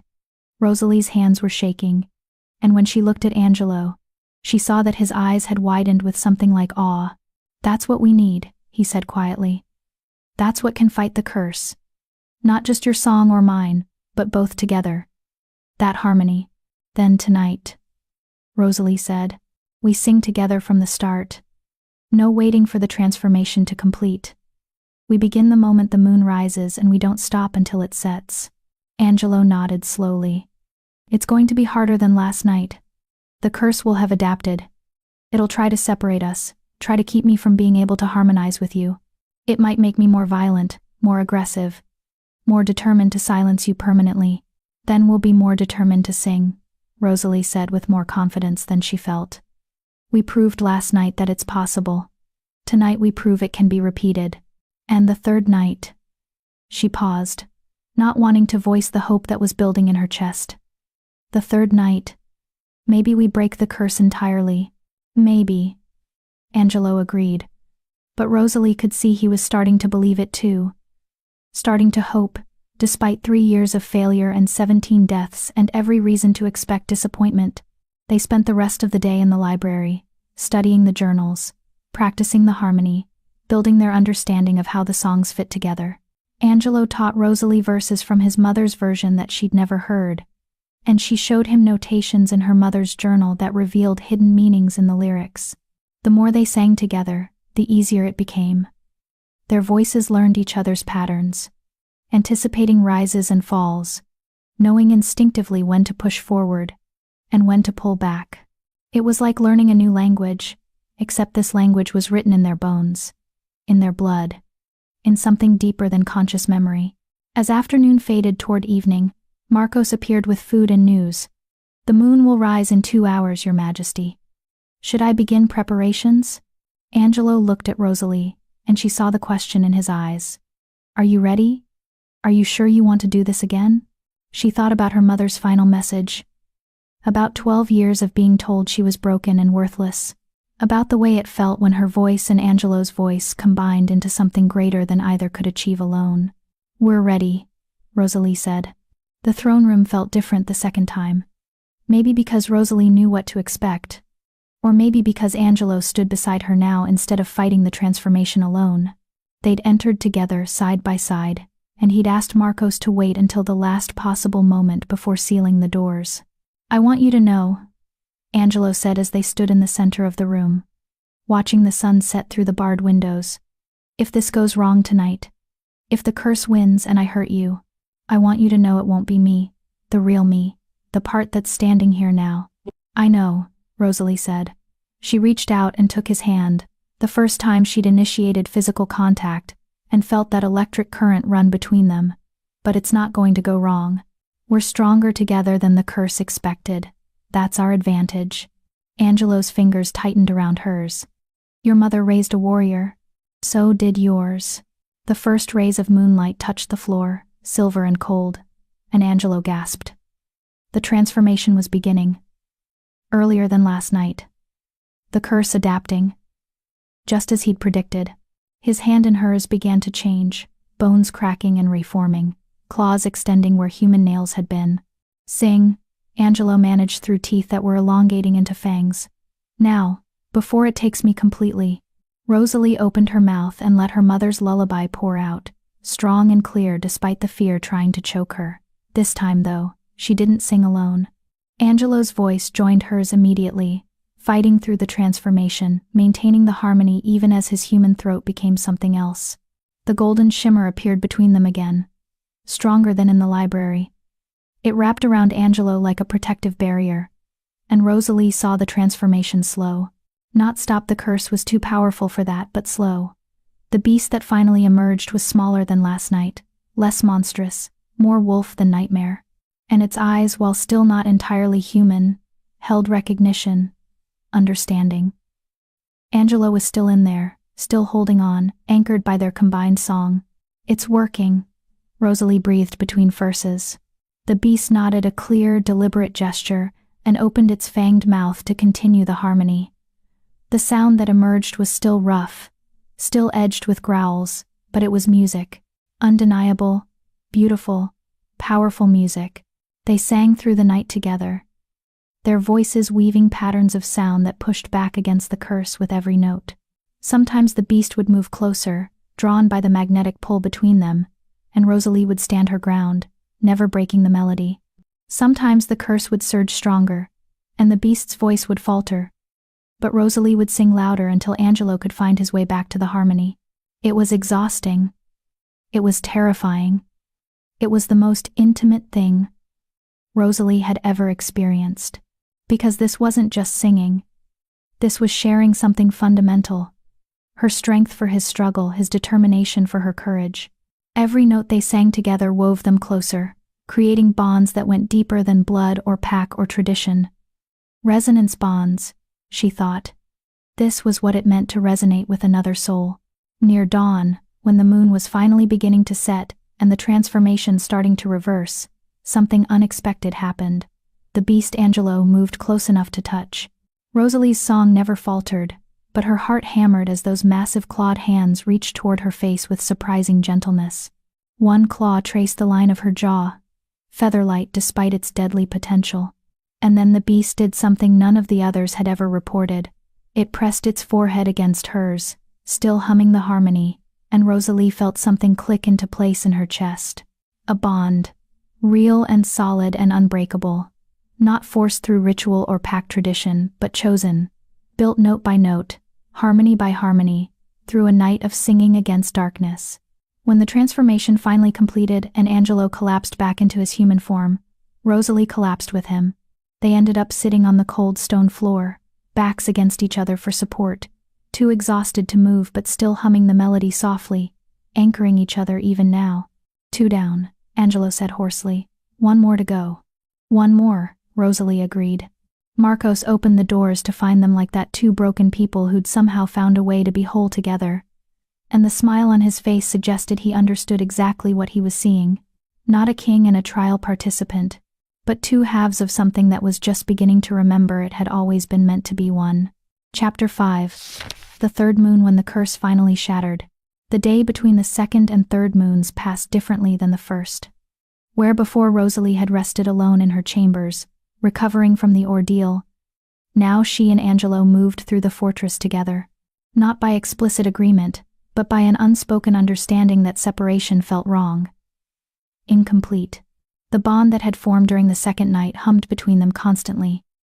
Now not uncomfortable, but present, always present. Rosalie could feel Angelo's exhaustion echoing her own, could sense his wariness mixing with cautious hope, and from the way he kept glancing at her when he thought she wasn't looking, she suspected he could feel her emotions just as clearly.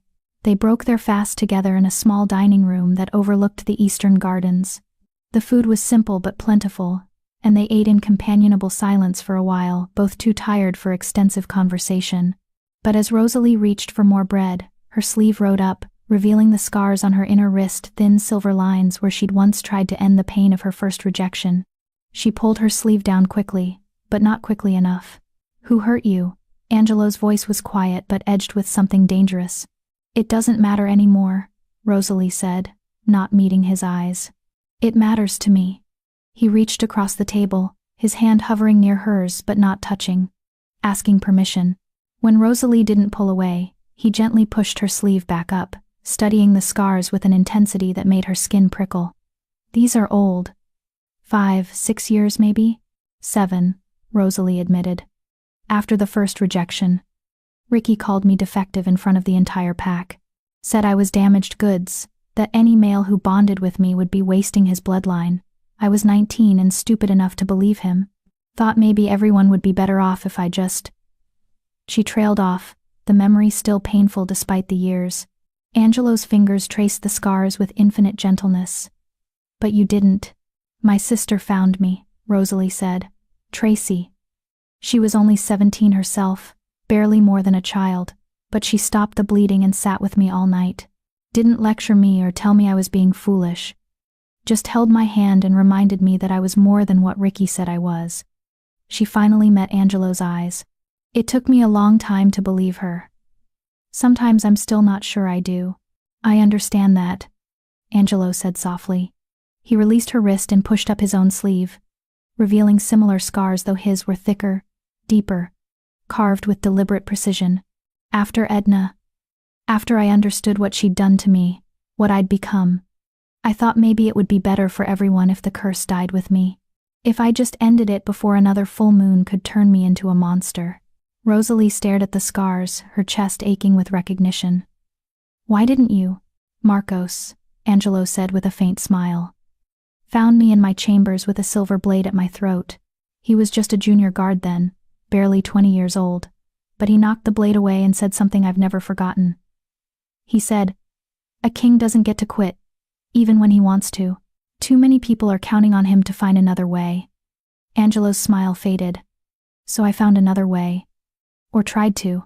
Spent 3 years searching for a cure, testing every theory, watching 17 females die, trying to break a curse I'd convinced myself was unbreakable. But it's not, Rosalie said. We proved that. 2 nights, Angelo. 2 nights you've maintained your humanity during the transformation. That's not nothing. It's not enough. Angelo's voice was raw with frustration. I can think. I can speak. Still trapped between forms, still dangerous to everyone around me. The territories are still fracturing because their king is a monster who can't leave his fortress for fear of what he might do. Rosalie heard the despair in his voice. The bone-deep exhaustion of someone who'd been fighting for too long with too little hope. She understood it intimately, had carried that same exhaustion through 3 rejections, through years of being told she was worthless, through endless nights wondering if there was any point to continuing. Come with me, she said, suddenly standing. I want to show you something. Angelo looked surprised but followed as she led him through the corridors. She'd explored the fortress during her brief alone time this morning, and she'd found something that made her think of her mother's journal, of hidden truths waiting to be discovered. The fortress's archive room was smaller than the library but somehow more intimate. Shelves lined with leather-bound journals and carefully preserved documents, each one a piece of the Chase family's history. Rosalie moved to the section she'd found earlier, running her fingers along the spines until she located the one she was looking for. This is your great-great-grandmother's journal, she said, pulling it down. Imelda Chase. She ruled for 37 years, from what I could find. And according to the dates, she ruled alone. No mate, no king consort, no bonding ceremony recorded in any of the official documents. Angelo frowned. That's not possible. The laws require an alpha king to bond within 5 years of taking the throne. It's considered essential for stability, for continuing the bloodline. He stopped, something dawning in his expression. Unless she was Barren. Not Barren, Rosalie said, opening the journal to a passage she'd marked. Read this. Angelo took the journal, his eyes scanning the faded handwriting. The council pressures me daily to choose a mate. They say a queen without a king is incomplete, that I'm failing in my duty by remaining unbonded. But what they don't understand, what they refuse to understand, is that not all power comes from breeding. Not all legacies are carried in children's blood. My gift is my voice, my magic is my song. And the moment I bond with another, the moment I divide my power between myself and a mate, that gift will dilute, will weaken. The territories need me strong, need me whole, need me to be exactly what I am without compromise. They call me selfish, cold, unnatural. They say I'm betraying my bloodline, failing my duty as a female. But I've seen what happens to powerful females who give their strength away for the sake of tradition. I've watched them diminish, watched them fade, watched them become shadows of what they could have been. So I choose myself. I choose my power. I choose to be whole rather than halved, even if it means dying alone. Angelo looked up from the journal, his expression stunned. I never knew. The official records say she was unable to bond for political reasons. I always assumed it meant the council couldn't agree on an appropriate mate. She chose not to bond, Rosalie said. Not because she couldn't, but because bonding would have weakened her gift. The gift that kept the territories stable for nearly 4 decades. She took the journal back, tracing her great-great-grandmother's words. My mother wrote something similar in her journal, about how my barrenness wasn't a curse but a preparation, about how I was never meant to bear children of the flesh because I was meant to bear something more important. The song, Angelo said slowly. Your power, like Imelda's, comes from being whole, undivided. If you'd successfully bonded with any of the males who rejected you, the song might not have worked, Rosalie finished. Or it would have been weaker, less effective. My mother knew, somehow, knew that I needed to be exactly what I am: rejected, unbonded, barren, to be strong enough to face your curse. They stood in silence for a moment, the weight of this revelation settling between them. Then Angelo said quietly, "So all those years of being called broken, all those rejections, all that pain, it was actually making you into exactly what you needed to be." "Maybe," Rosalie said. "Or maybe I'm just trying to find meaning in suffering that was always meaningless." She closed Imelda's journal carefully. "But either way, I'm here now. We're here now. And we have one more night to get through." Angelo's hand found hers, their fingers interlacing naturally. "I need to tell you something," he said. "Before tonight. Before the third moon." "All right." He led her to one of the window seats, and they sat facing each other, knees almost touching. In the afternoon light, Angelo looked younger than his 30 years, or maybe it was just that the constant wariness had faded enough to let her see the man beneath the king's mask. "The curse was designed to isolate me," Angelo began. "To make it impossible for me to trust anyone, to bond with anyone, to let anyone close enough to help. Edna knew that isolation would be my greatest weakness. And for 3 years, it worked. I pushed everyone away: my council, my guards, the few friends I had left. I told myself it was for their safety, but really—" He paused, his jaw tightening. "Really, I was just afraid. Afraid of being betrayed again. Afraid of caring about someone and having them use it against me." "That's not weakness," Rosalie said softly. "That's survival." "Maybe. But survival isn't living, is it?" Angelo's dark eyes met hers. "These past 2 nights with you, feeling the bond forming, letting myself hope that maybe the curse could be broken, it's terrifying, Rosalie. Because if we fail tonight, if the curse adapts again, and I hurt you or worse—" His voice cracked. "I don't think I'll survive that. Not the guilt of it. Not the weight of another death on my conscience." Rosalie understood what he was really saying. He was giving her an out. One last chance to walk away before the final night, before the bond between them grew too strong to sever without causing irreparable damage to them both. "Do you want me to leave?" she asked. "No," Angelo said immediately, almost desperately. "Moon goddess, no. I want you to stay. I want to believe that together we're strong enough to break this thing. I want—" He stopped, seemed to gather himself. "I want to tell you that even if we fail tonight, these 3 days with you have been worth it. You've given me back pieces of myself I thought were gone forever. You've made me remember what it feels like to be human instead of just a monster wearing a human face." "You were never just a monster," Rosalie said. She reached up, cupping his face with her palm, feeling the rough stubble on his jaw, the warmth of his skin. "You were a man dealing with an impossible situation, in the only way he knew how. But you don't have to deal with it alone anymore." Angelo's hand covered hers, holding it against his face. "The bond between us," he said quietly. "The resonance bond. It's getting stronger. I can feel it. Can you?" "Yes," Rosalie admitted. "I can feel your emotions now. Your exhaustion, your fear, your hope. It's like there's a thread connecting us, getting thicker every time we sing together." "The texts said resonance bonds can become permanent," Angelo said. "If both souls choose it, if both strengthen the connection consciously, it becomes unbreakable. Deeper than pack bonds, deeper than traditional matings. 2 souls becoming one while still remaining distinct." Rosalie's heart was hammering. "Are you asking me if I want that, a permanent bond with you?" "I'm telling you that I already want it," Angelo said, his voice rough with emotion. "I've wanted it since the moment you stood in my throne room and said you chose to be here. Since you sang through your fear and anchored my humanity when I was drowning in the beast. Since I watched you stand your ground against a monster and refuse to break." His thumb traced her cheekbone. "But I'm also telling you that you deserve better than a cursed king who might never be fully free of what Edna did to him." "And I'm telling you that I don't want better," Rosalie said. "I want you.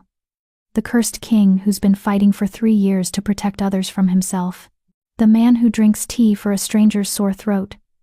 the beast who hummed my lullaby instead of tearing me apart. She leaned forward until their foreheads touched. I'm already bonded to you, Angelo. The resonance chose us for each other. All that's left is for us to choose it back. Angelo's breath hitched. If we do this, if we let the bond become permanent, there's no going back. Even if the curse breaks tonight, even if everything works out perfectly, you'll be tied to me. The territories will expect you to be queen. The packs will scrutinize everything you do. You'll never be free to just walk away. I haven't been free since my mother died, Rosalie said honestly. I've been drifting for 12 years, waiting for someone to tell me I had value, that I mattered, that I was more than just my empty womb. You're the first person who's looked at me and seen strength instead of deficiency. Why would I walk away from that? Because strength shouldn't come at the cost of your freedom. It's not a cost if I'm choosing it freely. Rosalie pulled back enough to look him in the eyes. I choose this bond. I choose you. I choose us. Whatever that looks like after tonight. Something in Angelo's expression cracked the last wall, the final defense he'd been maintaining against hope. Then I choose you too, he whispered. I choose this bond. I choose whatever future we can build together. The words felt like a vow, and the moment they were spoken, Rosalie felt the resonance bond solidify in her chest. It had been building since the first night, growing stronger with each shared song, each moment of vulnerability. But now it locked into place with an almost audible click, becoming something permanent and unshakable. She could feel Angelo's emotions with perfect clarity now, his fear and hope and desperate, fragile love all tangled together. And she knew with absolute certainty that he could feel hers too. The barriers between them had dissolved, leaving only this, two souls resonating at the same frequency, two broken pieces that had somehow learned to be whole together.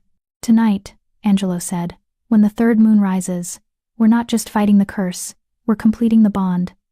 The full resonance bond, the kind the ancient texts describe. Two voices becoming one song, two souls becoming one strength. Will that be enough to break the curse entirely? Rosalie asked. I don't know, Angelo admitted, but I know it's our best chance, maybe our only chance. He stood, pulling her up with him, and led her back toward the library. There's one more thing we need to do before tonight. One final verse of the song we haven't practiced yet. What verse? Angelo pulled out both their mother's journals, opening them to the final pages. The ending. The true ending, not the versions either of us learned as children. Both our mothers wrote it but marked it as something that should only be sung when both singers were ready, when both had chosen the bond completely. Rosalie looked at the notation, and her breath caught. The melody was familiar, but the harmonies were complex beyond anything they'd attempted.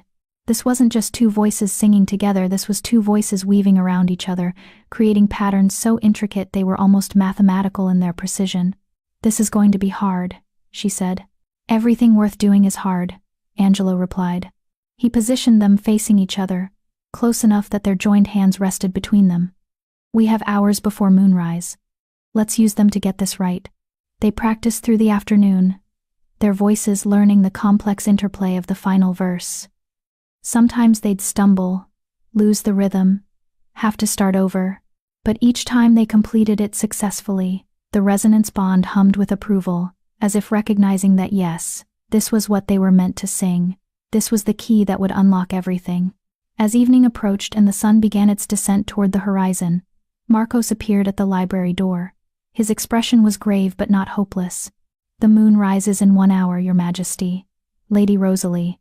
Angelo and Rosalie exchanged a long look, and in that look was everything they'd built over 3 days. Trust, understanding, hope, and something that was beginning to feel like love. Not the desperate, grasping kind of love that demanded and took, but the kind that gave freely, that strengthened rather than diminished, that made both souls more than they could be alone. We're ready, they said in unison, and Marcos's lips quirked in a small smile. Yes, he said. I believe you are. The throne room felt different for the third night. Maybe it was the knowledge that this was the final trial, the last chance to prove the curse could be broken. Or maybe it was simply that Rosalie and Angelo were different now, bonded in ways that went beyond ceremony or tradition, united by something the curse hadn't anticipated. They stood in the center of the room as the last light faded from the sky, hands joined, both their mother's journals tucked safely in Rosalie's pocket. Around them, candles had been lit. Marcos's doing, Rosalie suspected, something to give light when the moon's influence grew too strong. However this ends, Angelo said quietly, his eyes already starting to change as the transformation began. I want you to know that meeting you, singing with you, bonding with you, it was worth it. All of it. Even the curse was worth it if it led me to you. It's not ending, Rosalie said firmly. We're breaking this curse tonight. We're completing the bond. And then we're going to figure out how to put this kingdom back together. One territory at a time. Angelo laughed, though it came out strained as his body began to shift. Ambitious. I learned from the best. The moonlight touched the floor, silver and relentless, and the transformation accelerated. But this time, Rosalie and Angelo were ready. They began singing immediately, their voices launching into perfect harmony before the curse could fully take hold. The golden shimmer appeared between them, stronger than it had ever been, wrapping around Angelo like armor. The beast that emerged was different from the previous nights. Smaller, more controlled, with eyes that held far more humanity than monster. And when it opened its fanged mouth to continue the harmony, the sound that came out was almost beautiful. Rough and wild, yes, but undeniably musical. They sang through the first verses, their voices weaving the shield and sword melodies together, building power with every note. The golden shimmer expanded, filling the throne room with light that pushed back against the shadows the curse tried to create. Rosalie could feel the curse fighting back, trying to separate them, trying to silence one or both voices. But the resonance bond held. Every time the curse surged stronger, the bond pulsed in response, feeding strength from one soul to the other. When Rosalie's voice began to tire, Angelo's grew louder, carrying them both. When the beast's control wavered, Rosalie's melody anchored it back to humanity. They were no longer two separate beings fighting the curse. They were one unified force, and the curse had no defense against that. Hours passed. The moon climbed toward its apex. And finally, as midnight approached, they reached the moment they'd been building toward all night. The final verse. The one their mothers had written but marked as something that should only be sung when both singers were ready to complete the bond. Rosalie met the beast's two human eyes and saw Angelo looking back at her. Saw his determination, his hope, his absolute trust that together they could do this. Ready? She asked. The beast nodded. They began the final verse. The harmonies were impossibly complex, their voices weaving around each other in patterns that seemed to defy the laws of music itself. But somehow, impossibly, they hit every note. The shield and sword melodies intertwined until they became something entirely new, not one or the other, but both at once, a whole greater than the sum of its parts. The golden shimmer exploded outward, filling the entire throne room with light so bright Rosalie had to close her eyes. She felt Angelo's presence through the bond, not just his emotions now, but his very essence. His strength became her strength. His humanity became her anchor. And her courage became his weapon against the curse that had held him prisoner for 3 years. The final note rang out. Pure and clear and absolutely perfect. And the curse shattered. Rosalie felt it break, actually felt it, like chains falling away, like prison walls crumbling to dust. Through the bond, she experienced Angelo's transformation reversing. Not because the moon was setting, but because the thing forcing the transformation no longer had power over him. The light faded gradually, and when Rosalie could see again, Angelo stood before her in his human form, completely human, despite the moon still riding high overhead. His skin was unmarked by fur, his eyes their normal dark brown, his hands perfectly human with no trace of claws. For a long moment, neither of them moved. They just stared at each other, hardly daring to believe it had actually worked. Then Angelo laughed a sound of pure, disbelieving joy and pulled Rosalie into his arms. She went willingly, wrapping herself around him, and they stood there in the center of the throne room, holding each other as if they could merge into a single being through sheer force of will. It's broken, Angelo said, his voice hoarse with emotion.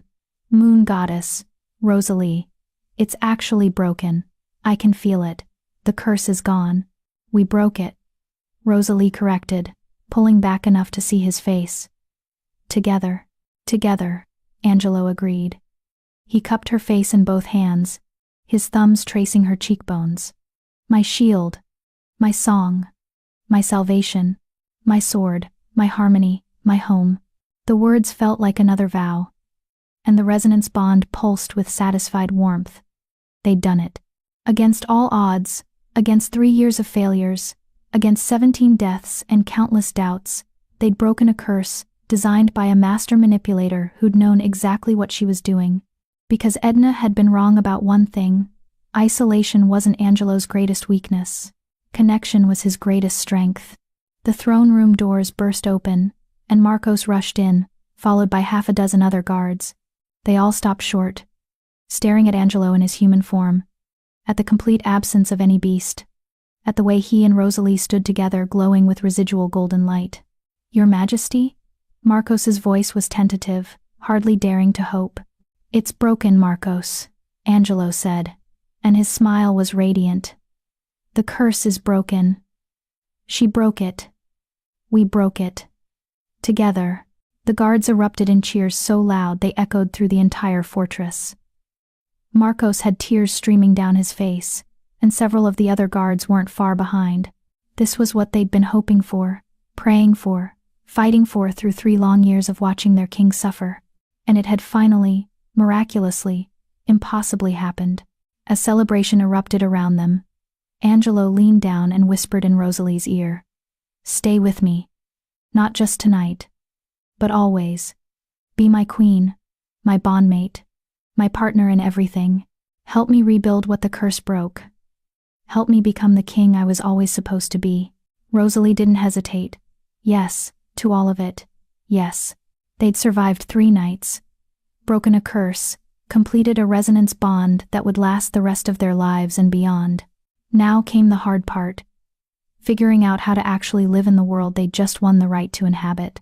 But as Angelo's arms tightened around her, and the resonance bond hummed with contentment, Rosalie thought that maybe, just maybe, the hard part would be worth it too. After all, they'd already proven that together, they could accomplish the impossible. What was rebuilding a kingdom compared to that? Chapter 6. The offer that could save thousands or destroy her. The fortress transformed overnight. Where before there had been an atmosphere of quiet desperation, guards walking on eggshells, servants whispering in corners, the whole place holding its breath against the next full moon. Now there was something Rosalie had never expected to find in the Crimson Throne: joy. Guards smiled openly. Servants hummed while they worked. The council members who'd been summoned at dawn arrived to find their king standing in the great hall in full daylight, completely human, with no trace of the beast that had terrorized them for 3 years. Several of them wept openly. Others fell to their knees in gratitude to the moon goddess. And through it all, Angelo kept Rosalie at his side. His hand never strayed far from hers, as if he needed the constant physical reminder that she was real, that the bond was real, that the curse truly was broken. They were in the council chamber now, 3 days after the 3rd moon. Angelo sat at the head of a long table carved from black stone, with Rosalie in the seat of honor to his right, the queen's seat, though no formal bonding ceremony had taken place yet. The council members, 12 representatives from different territories, all older males who'd served Angelo's father, watched her with expressions ranging from curiosity to barely concealed skepticism. "Gentlemen," Angelo said, his voice carrying the authority of a king who'd just accomplished the impossible, "I present Lady Rosalie Ramirez, who broke the curse that held me captive for 3 years. She will be formally recognized as my bondmate and queen at the next new moon, with a ceremony open to representatives from all territories." The council erupted in discussion, voices overlapping. Most of it was positive congratulations, expressions of gratitude, relief that the curse was finally broken. But one voice cut through the celebration with the precision of a blade. "With all due respect, Your Majesty," said Carl Carver, the eldest council member and representative from the Western Territories, "while we're all grateful for Lady Rosalie's intervention, the matter of your bonding requires careful consideration. The choice of queen affects all territories, and tradition dictates that the council should have input on such a significant decision." Rosalie felt Angelo stiffen beside her, felt his irritation through the bond, but his voice remained calm when he replied, "Lady Rosalie and I share a resonance bond, Carl. Not a political arrangement or a council-approved match. The bond chose us for each other, and we chose to accept it. That's not subject to council approval." A resonance bond, Carl repeated, skepticism clear in his tone. Forgive me, Your Majesty, but such bonds are the stuff of legend. How can we be certain that what you share is truly a primordial connection, and not simply gratitude, affection born of crisis? Because I can feel her emotions, Angelo said flatly. Right now, she's annoyed at your condescension but trying not to show it. She's also exhausted because neither of us has slept properly in 3 days, and she's worried that this meeting is going to turn into a political nightmare. He glanced at Rosalie, a small smile tugging at his lips. Am I close? Disturbingly accurate, Rosalie admitted, and several council members chuckled. But Carl persisted. Even so, the territories are fractured. Many pacts have used your condition as justification for ignoring the authority of the Crimson Throne. Your bonding to Lady Rosalie needs to be a statement, a demonstration of strength that will bring the territories back into alignment, which means you want me to bond with someone politically advantageous, Angelo interrupted, his voice hardening. Someone from a powerful bloodline. Someone who can bring alliances and territory agreements as a dowry. Someone who isn't a rejected wolf with no pack affiliation and a barren womb. The bluntness of his words created a heavy silence. Rosalie felt shame try to claw its way up her throat. The old, familiar shame of being reminded exactly what she wasn't, what she could never be. But beneath the shame, she felt Angelo's fierce protectiveness through the bond, his absolute refusal to let anyone diminish her worth. That's not what I'm suggesting, Carl said, though his tone suggested it was exactly what he was suggesting. I'm merely pointing out that the Queen's role includes producing heirs, continuing the bloodline, ensuring stability for future generations. If Lady Rosalie is unable to fulfill that role, then we'll find another solution, Angelo said, his voice leaving no room for argument. Adoption. Naming an heir from another line, changing the succession laws entirely. The territories have operated for 1,000 years with various approaches to succession. We'll figure it out, Your Majesty. This discussion is closed, Carl. Angelo's tone carried the weight of absolute authority. I will bond with Rosalie at the new moon. You will all attend and bear witness. And if any territory has objections to my choice of queen, they're welcome to bring those objections directly to me, in person, so I can explain in great detail exactly why those objections are irrelevant. He stood, and the council scrambled to stand with him. This meeting is adjourned. As the council members filed out, Rosalie caught the looks several of them exchanged. Some were supportive, clearly moved by the story of the curse being broken, but others, Carl included, wore expressions of calculation that made her uneasy. This wasn't over, she realized. The political maneuvering was just beginning. Once they were alone, Angelo pulled Rosalie into his arms, pressing his forehead against hers. I'm sorry, he said quietly. I knew the council would be difficult, but I didn't expect Carl to be so blatant about it. He has a point, though, Rosalie said, hating the words even as she spoke them. I can't give you heirs. The territories will see that as weakness. They'll use it against you. Let them try. Angelo's arms tightened around her. I didn't break a 3-year curse just to let a council of old males dictate who I bond with. You're mine, Rosalie. Mine to protect, mine to cherish, mine to stand beside. And anyone who has a problem with that can take it up with me personally. The fierceness in his voice made Rosalie's chest ache. This was what she'd never had with any of her previous mates, someone who defended her, who saw her worth regardless of what she couldn't provide. Someone who chose her not despite her barrenness, but because of everything else she was. I love you, she said, the words surprising her even as they left her mouth. She hadn't meant to say them, hadn't planned this moment, but suddenly they were there, hanging in the air between them. Angelo pulled back to look at her, his dark eyes wide with something that looked like wonder. Say that again. I love you, Rosalie repeated, more confidently this time. I know it's only been a few days. I know it's probably too soon, but the bond, the way I can feel you, the way we fit together, Angelo. I love you. Completely. Terrifyingly. In a way that makes everything else in my life feel like it was just preparation for finding you. Moon goddess, Angelo breathed. Then he was kissing her, deep and desperate and full of all the emotion he couldn't put into words. When they finally broke apart, both breathing hard, he pressed his lips to her forehead and whispered, "I love you too. Have loved you since you stood in my throne room and chose to face a monster. Since you sang through your fear and gave me back my humanity. Since you proved that being broken doesn't mean being worthless." They stood there for a long moment, wrapped in each other and the resonance bond that pulsed with golden warmth between them. For the first time since the curse broke, Rosalie let herself believe this might actually work. That despite the political complications and the council's objections and her inability to provide heirs, they could build something lasting together. Then Marcos burst into the council chamber, his face pale with urgency. "Your Majesty, there's a situation. You need to come to the main gate immediately." The situation turned out to be an envoy from the Southern Territories. A dozen armed wolves, led by a female Rosalie vaguely recognized from pack gatherings years ago. Patty Spears, a high-ranking member of one of the most powerful Southern packs, known for her political acumen and ruthless ambition. She stood just outside the fortress gates, flanked by her guards, radiating the kind of confidence that came from knowing you held valuable cards in a high-stakes game. When Angelo and Rosalie appeared, Patty's eyes flicked between them with calculating interest. "Your Majesty," Patty said, bowing just deeply enough to be respectful, but not deeply enough to show true deference. "Congratulations on breaking your curse. The Southern Territories have been eagerly awaiting this news." "I'm sure they have," Angelo said coolly.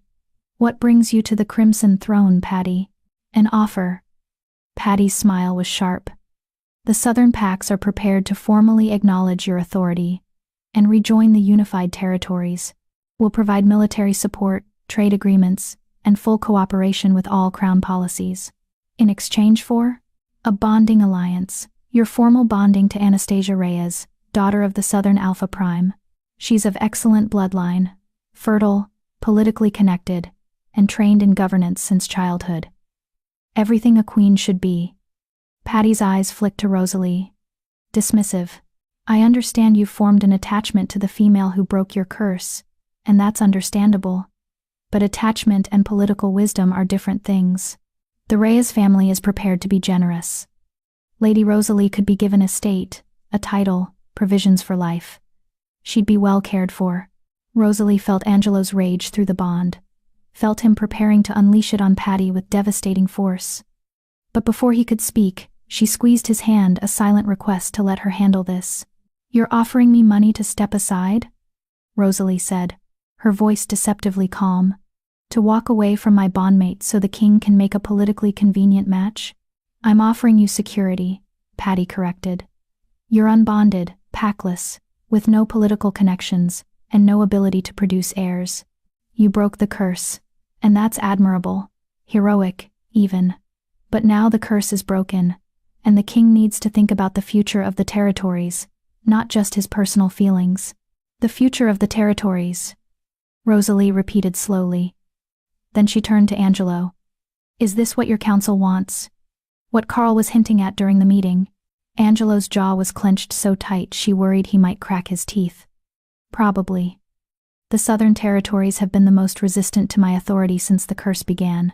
An alliance through bonding would solve a lot of political problems. It would also solve the heir issue," Patty added helpfully. "Anastasia has already borne 2 healthy pups from a previous bond. Her fertility is proven. She could give you the heirs the territories need for stability." Rosalie felt something cold settle in her stomach. This was what she'd feared, wasn't it? That breaking the curse would only be the beginning. That the real challenges would come after, when Angelo had to balance his personal desires against his responsibilities as king. "Give us a moment," Angelo said to Patty, his voice tight with controlled fury. He pulled Rosalie away from the gate, toward a private alcove where they couldn't be overheard. The moment they were alone, he exploded. "This is insane," he hissed. "I'm not bonding with some stranger because the Southern Packs decided to hold their support hostage. I'm not trading you for political convenience." "But you need them," Rosalie interrupted quietly. "Don't you? The Southern Territories, their support, their cooperation. You said yourself the territories are fractured. If bonding with Anastasia would bring them back into the fold." "No." Angelo gripped her shoulders. "Rosalie, no. I don't care about political advantage. I don't care about heirs or bloodlines or any of it. I care about you. About us. About the bond we built together. The resonance bond, Rosalie said, her throat tight. Which is still there, still strong, even if you bond with someone else politically. Resonance bonds don't break just because other bonds form. Angelo stared at her like she'd struck him. You're actually considering this. You're actually thinking about walking away. I'm thinking about what's best for the territories, Rosalie said, even as everything in her screamed to reject this entire conversation. You're the king, Angelo. Your choices affect thousands of wolves. And if your choice to bond with me, Barren, packless, politically useless, me causes the southern territories to remain fractured, causes continued instability and conflict, then that's on them, not you. Angelo's voice was raw. You are not politically useless. You broke a curse that 17 other females died attempting. You gave me back my humanity. You completed a resonance bond that texts say only appears once in a generation. That's not nothing, Rosalie. That's everything. But it's not heirs, Rosalie whispered. It's not bloodline continuation. It's not the things a king actually needs from his queen. It's what I need, Angelo said desperately. You, just you, exactly as you are. Rosalie closed her eyes, feeling tears threaten. The bond between them pulsed with anguish, his and hers, so intertwined now she couldn't tell where one ended and the other began. She wanted to say yes, wanted to ignore Patty's offer and the council's objections and all the practical realities of ruling a fractured kingdom. But she'd spent 12 years being told she wasn't enough. 12 years of failing to provide what her mates needed, watching them find other females who could give them what she couldn't. And despite everything Angelo said, despite the resonance bond and the broken curse and the love she knew he felt for her, a small voice in the back of her mind whispered, what if he's wrong? What if choosing you really does damn the territories to continued fracturing? What if your barrenness really is the selfish choice that hurts everyone? I need to think, Rosalie said, pulling away from him. I need time to talk yourself into sacrificing our bond for political stability? Angelo's voice cracked. Time to convince yourself you're not worth fighting for. Time to figure out if I'm strong enough to be what you need me to be. Rosalie corrected. Give me today. Let me think without the bond pulling at me, without your feelings mixing with mine. Please, Angelo. He looked like he wanted to argue, wanted to rage and refuse and physically prevent her from leaving his side. But finally he nodded. One day. But Rosalie? He caught her hand, bringing it to his lips. Don't you dare convince yourself that I'd be better off without you. Don't you dare believe Patty's poison about political convenience being more important than what we have. Because I'm telling you right now, I will burn every alliance, fracture every territory, rule over ashes before I give you up. That's what I'm afraid of, Rosalie whispered. She pulled her hand free and walked away before he could see her cry. Rosalie spent the day in her chambers, alternating between staring at the walls and rereading her mother's journal. She'd been so certain when she came here, so sure that her purpose was to break the curse, to complete the resonance bond, to help Angelo become the king he was meant to be. But she hadn't considered what came after, hadn't thought about the political realities of a cursed king bonding with a barren female, hadn't anticipated that breaking the curse would only be the first challenge, that the real test would come when Angelo had to choose between personal happiness and the good of his kingdom. Your barrenness is not a curse, it is a preparation. Her mother's words echoed in her mind. But preparation for what?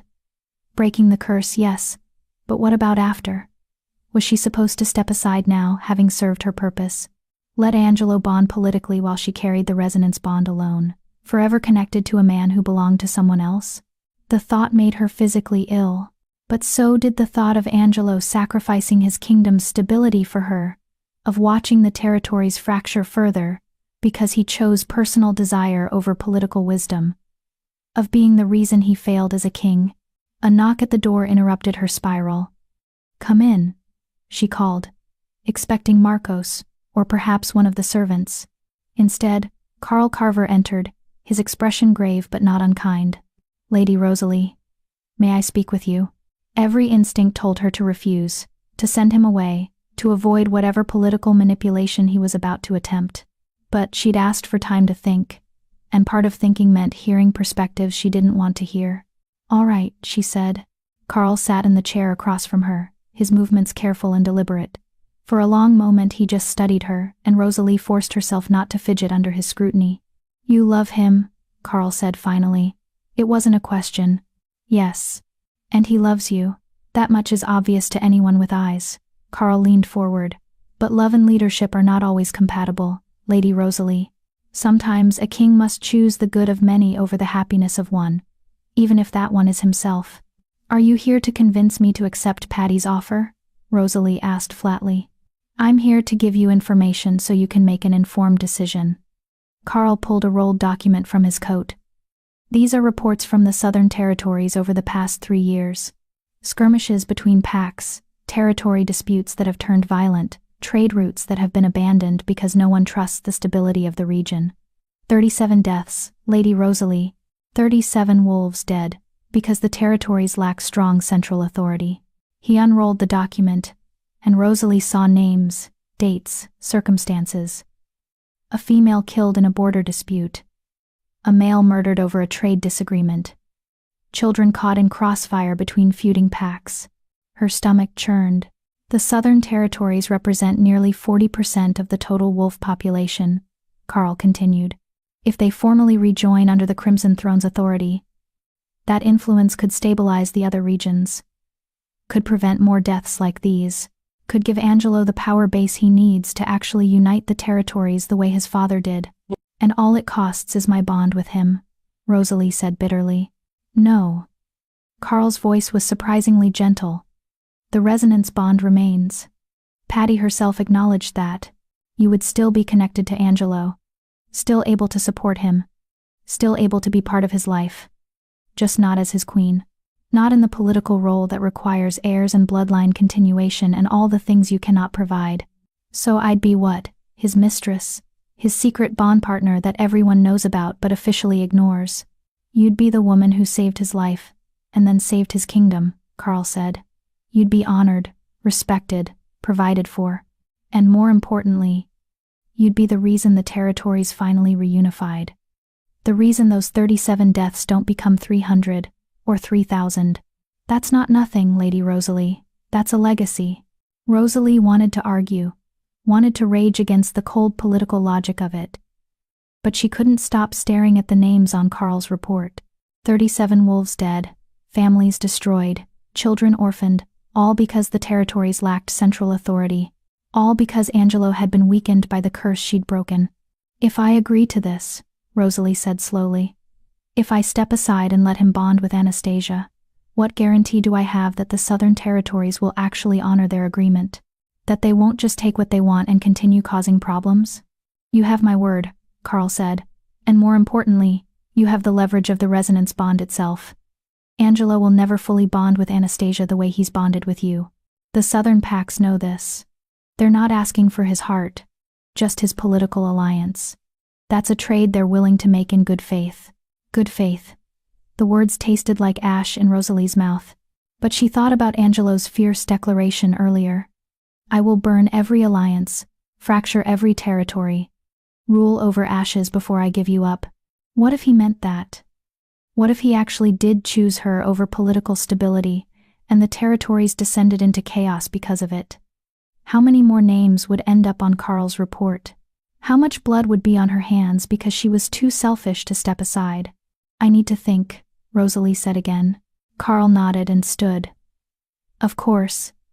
But Lady Rosalie, whatever you decide, know that I don't question your love for Angelo, or his for you. I'm simply asking you to consider whether love is enough when balanced against the lives of thousands." He left, and Rosalie was alone again with her thoughts, and her mother's journal and the terrible weight of the decision she was being forced to make. She opened the journal to the final page, the one she'd read a dozen times already. "Some songs, my daughter, are meant to be sung alone. Not because they're not beautiful when harmonized, but because their purpose is singular, specific. They exist to accomplish one thing. And once that thing is done, the song must end, or transform into something new." Rosalie stared at those words. And for the first time, she wondered if her mother had foreseen this too. If the song was meant to break the curse and complete the bond, Yes, but also to prepare Rosalie for the hardest choice of all, loving someone enough to let them go. Chapter 7. The letter she left while he slept. Rosalie made her decision at dawn. She'd spent the entire night sitting at the window, watching the stars wheel overhead, feeling the resonance bond pulse with Angelo's restless sleep from somewhere in the fortress. He was dreaming. She could feel the edges of his dreams through their connection, fragments of images that mixed hope and fear in equal measure, dreams of her leaving, dreams of the territories burning, dreams of choosing between love and duty and somehow losing both. She knew because she'd been having the same dreams. When the first light touched the horizon, painting the valley in shades of gold and crimson, Rosalie pulled out a piece of parchment and began to write. Her hand shook so badly that the first few attempts were illegible, but she forced herself to continue. This needed to be said, and she couldn't trust herself to say it to Angelo's face. Not when the bond would let him feel every ounce of her anguish, her doubt, her desperate hope that she was making the right choice. Angelo, by the time you read this, I'll be gone. Not far, I can't go far. The bond won't let me. Not without causing us both pain. But far enough that you can't immediately find me. Far enough that you'll have time to think clearly, without my emotions tangling with yours. I'm not leaving because I don't love you. Moon Goddess, I love you more than I thought possible. More than I knew I was capable of. But love isn't always enough, is it? Sometimes love means making the hard choice. The choice that hurts in the short term but helps in the long term. You need the Southern Territories.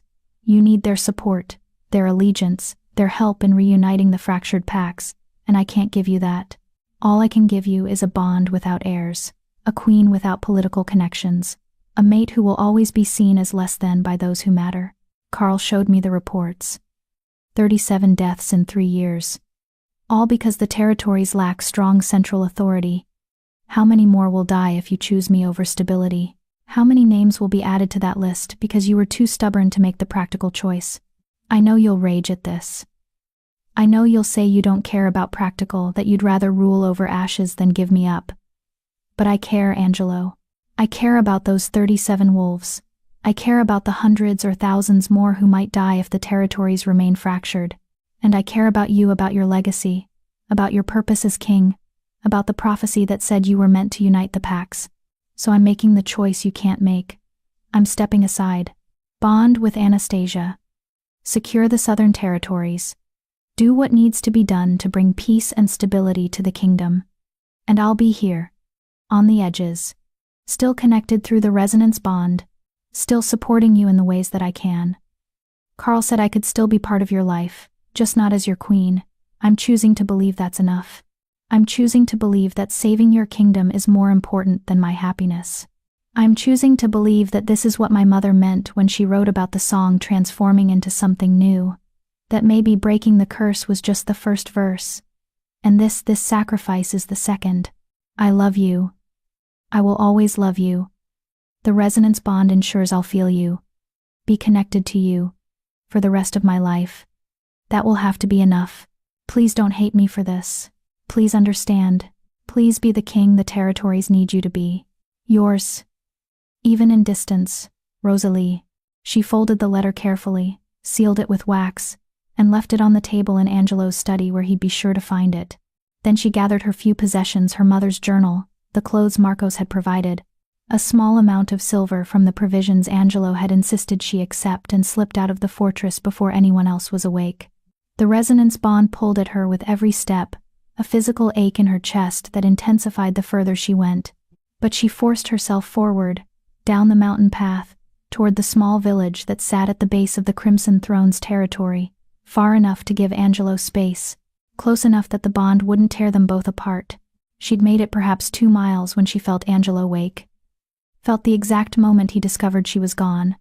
Felt his confusion spike into panic, and then explode into rage. Through the bond she heard him roar her name, felt him reaching for her presence like a drowning man reaching for shore. Rosalie, where are you? What have you done? She could answer through the bond if she wanted to. Could let him into her mind, let him feel her location, let him track her down within minutes, but that would defeat the entire purpose of leaving. So instead, she wrapped her mental shields as tightly as she could, blocking out his desperate attempts to connect, and kept walking. The village of Redstone sat in a valley carved by glaciers thousands of years ago, its buildings made from the same crimson stone as the fortress above. It was small, maybe 200 residents, most of whom served the Crimson Throne in some capacity or another. Rosalie had been through here once with Dennis and Daryl on the journey north, and she remembered a small inn on the eastern edge that catered to travelers. The innkeeper, an older female named Lucille, looked up in surprise when Rosalie entered. "Lady Rosalie? I heard you were at the fortress. That you broke the king's curse." "I did," Rosalie said, her voice flat with exhaustion. "Now I need a room. Something long-term. A month. Maybe longer. I can pay." Lucille studied her with shrewd eyes, and Rosalie knew the innkeeper could sense the bond pulling at her, could probably feel the emotional turmoil radiating off her in waves. But to her credit, Lucille didn't ask questions. She just nodded and led Rosalie to a small room on the second floor with a window that faced north toward the fortress. "It's not fancy," Lucille said, "but it's clean and quiet. And if you need anything, food, privacy, someone to talk to you, just let me know." "Thank you," Rosalie whispered. She spent the first week in a haze of grief and second-guessing. The resonance bond was a constant presence, pulling at her chest, reminding her with every breath that she'd left half of herself on that mountain. She could feel Angelo's emotions through it, his rage, his pain, his desperate attempts to understand why she'd left. Several times, she felt him start toward the village, felt his determination to find her and drag her back to the fortress. But each time, something stopped him. Duty, maybe, or the knowledge that if he forced her to return, she'd only leave again. The bond showed her glimpses of his days. Meetings with the council, negotiations with Patty in the Southern Territories, preparations for the political bonding with Anastasia that everyone except Angelo seemed to want. And through it all, Rosalie felt his love for her. Constant, unwavering, angry love that refused to accept her decision, even as he went through the motions of following it. On the 8th day, Marcos found her. She was sitting in the inn's small garden, attempting to eat breakfast despite her complete lack of appetite, when he appeared in the doorway. He looked exhausted, dark circles under his eyes and his uniform less pristine than usual. "He sent you," Rosalie said. "It wasn't a question." "Actually, no." Marcos sat across from her without being invited. "He forbade anyone from coming to find you.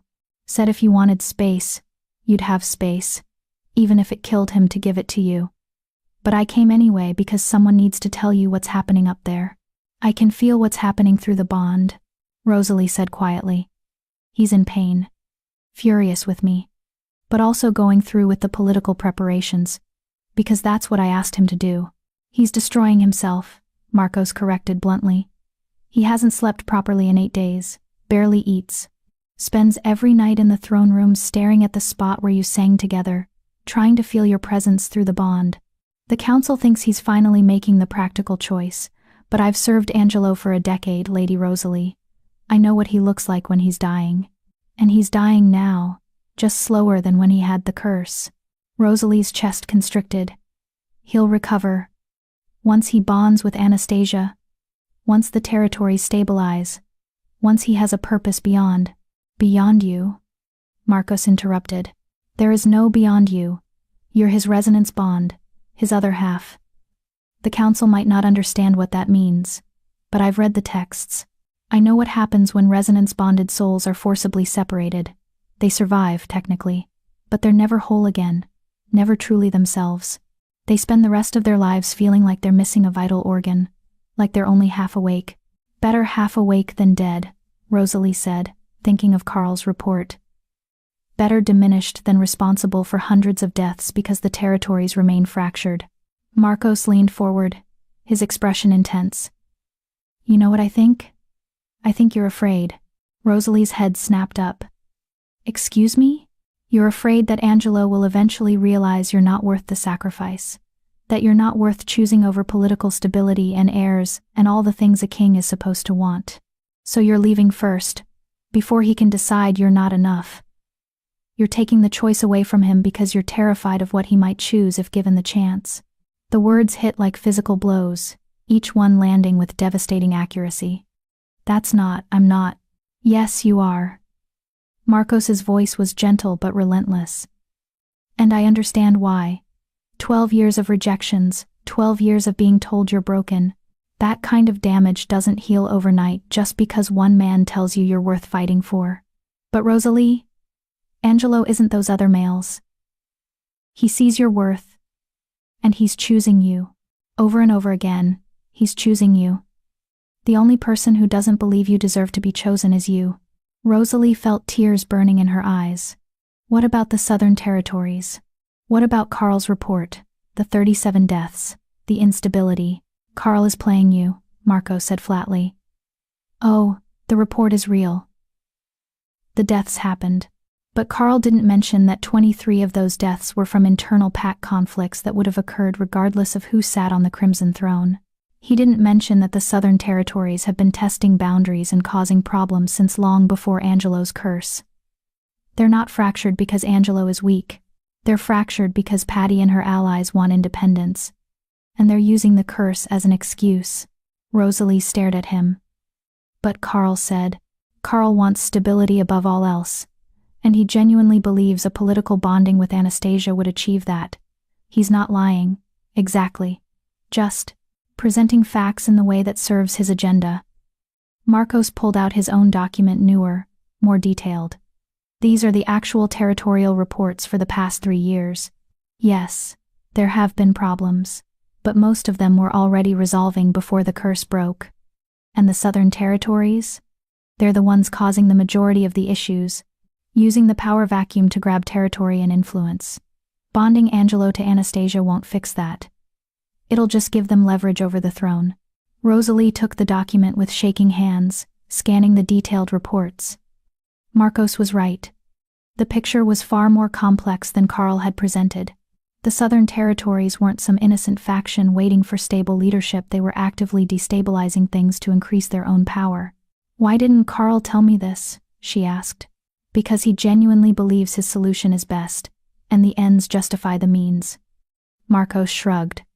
He's not a bad male, Rosalie. Just a pragmatic one who's more interested in political outcomes than individual happiness. Rosalie set the document down, her mind reeling. So all of this leaving, asking Angelo to bond politically, trying to sacrifice our connection for stability, it was based on incomplete information? And fear, Marcos added gently. Fear that you're not worth choosing. Fear that loving you will damn Angelo to failure. Fear that accepting your own worth means believing you deserve something you've been told all your life you don't deserve. The truth of his words settled over Rosalie like a weight. He was right. All of it was right. She'd fled not because staying would harm the territories, but because staying required believing she was worth the complications her presence would cause. Required accepting that maybe, just maybe, she actually was enough exactly as she was. He'll never forgive me for this, Rosalie whispered. For leaving, for doubting him, for believing Carl over him. He'll forgive you, Marco said with absolute certainty. Because he loves you. Because he understands fear and doubt better than almost anyone. Because his own scars match yours, and matching scars know how to heal together. He stood, preparing to leave. But Rosalie, you need to go back. Soon. Because while Angelo will survive your absence, he'll never thrive without you. And the territories don't need a surviving king, they need a thriving one. After Marcos left, Rosalie sat in the garden for hours, staring at the reports, feeling the resonance bond pull at her chest. She could sense Angelo through their connection, his exhaustion, his pain, his stubborn determination to respect her choice even though it was killing him. And beneath all of that she felt his love. Steady and unwavering despite everything. She thought about the past 8 days. About how the bond had been a constant ache. How every moment away from him felt like missing a vital part of herself. About how she'd been so focused on what she couldn't give him that she'd completely ignored what she could, her song, her strength, her unwavering support, her complete understanding of what it meant to be broken and still keep fighting. She thought about Imelda's journal, about choosing herself and her power rather than diminishing for tradition's sake. She thought about her mother's final message. Some songs transform into something new. Maybe this was the transformation. Not stepping aside, but stepping forward. Not sacrificing her bond for political stability, but fighting for her bond and trusting that everything else would follow. Rosalie stood, decision crystallizing into certainty. She was done running, done letting fear make her choices, done believing that being Barren made her less worthy of love and respect and partnership. She was going back to the Crimson Throne. She was going back to Angelo. And she was going to fight like hell to keep what they'd built together. The fortress guards recognized her immediately when she appeared at the gates 3 hours later, travel-worn and determined. One of them, a young male named Milton, actually broke into a grin. "Lady Rosalie, does this mean, where is he?" Rosalie interrupted. "The throne room. He's been there since dawn." Milton's grin faded into concern. "Lady Rosalie, he's not well. Hasn't been since you left. Maybe warn him before you." But Rosalie was already moving, her feet carrying her through corridors she'd memorized during her brief time here. Through the great hall, up the stairs, past the portraits of Angelo's ancestors. The resonance bond pulled her forward like a lodestone, growing stronger with every step, humming with anticipation. She pushed open the throne room doors. Angelo sat on the floor in the center of the room, his back against the black throne, wearing the same clothes she'd last seen him in 8 days ago. He looked terrible, gaunt, exhausted, barely holding himself together. But the moment she appeared, his head snapped up, and the expression that crossed his face was pure, devastating relief. "Rosalie," he breathed. She crossed the space between them, and then she was in his arms and he was holding her so tightly she could barely breathe, and neither of them seemed capable of letting go. "I'm sorry," Rosalie said, the words tumbling out between sobs. "I'm so sorry. I was afraid and stupid, and Carl manipulated me, and I should have trusted you, should have believed that we could figure it out together instead of running." "Stop," Angelo said, his voice rough. "Stop apologizing. You were protecting me, trying to save me from having to make an impossible choice. I understand, Rosalie. I hate it, but I understand." "Marcos told me the truth," Rosalie continued, pulling back enough to see his face.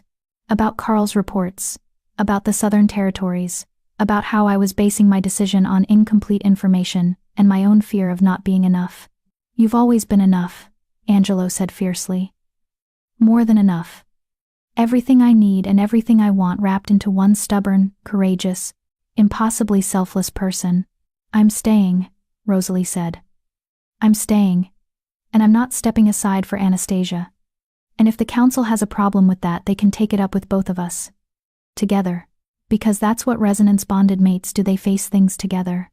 Angelo's laugh was wet with tears. "Moon goddess. I love you. I love you so much it actually hurts." "I love you too," Rosalie said. "And I'm done letting fear make me believe I don't deserve that love." They kissed then, desperate and fierce and full of 8 days' worth of separation and pain and stubborn, relentless hope. The resonance bond blazed between them, golden and warm, stronger now than it had been before. As if the separation, as painful as it was, had only proven what they both needed to know. That this bond was real, permanent, and worth fighting for. When they finally broke apart, Angelo pressed his forehead to hers. "The council is meeting this afternoon. Patty and the Southern delegation will be there. They're expecting me to announce my bonding to Anastasia." "What are you going to announce?" Rosalie asked. Angelo's smile was sharp and dangerous and absolutely beautiful. "That I'm bonding with you at the new moon as originally planned. That any territory that has a problem with my choice of queen is welcome to challenge me directly. And that the era of the Crimson Throne being manipulated by political factions is officially over." "That's going to cause problems," Rosalie warned. "Good," Angelo said. "I'm done playing politics with my personal life. Done letting people like Carl and Patty tell me what I should want. I'm the Alpha King, and it's time I started acting like it." Rosalie felt a fierce pride surge through her chest. This was the king Angelo was meant to be, not diminished by curse or fear or political maneuvering, but strong in his convictions and unwavering in his choices. "Then let's go tell them together," she said.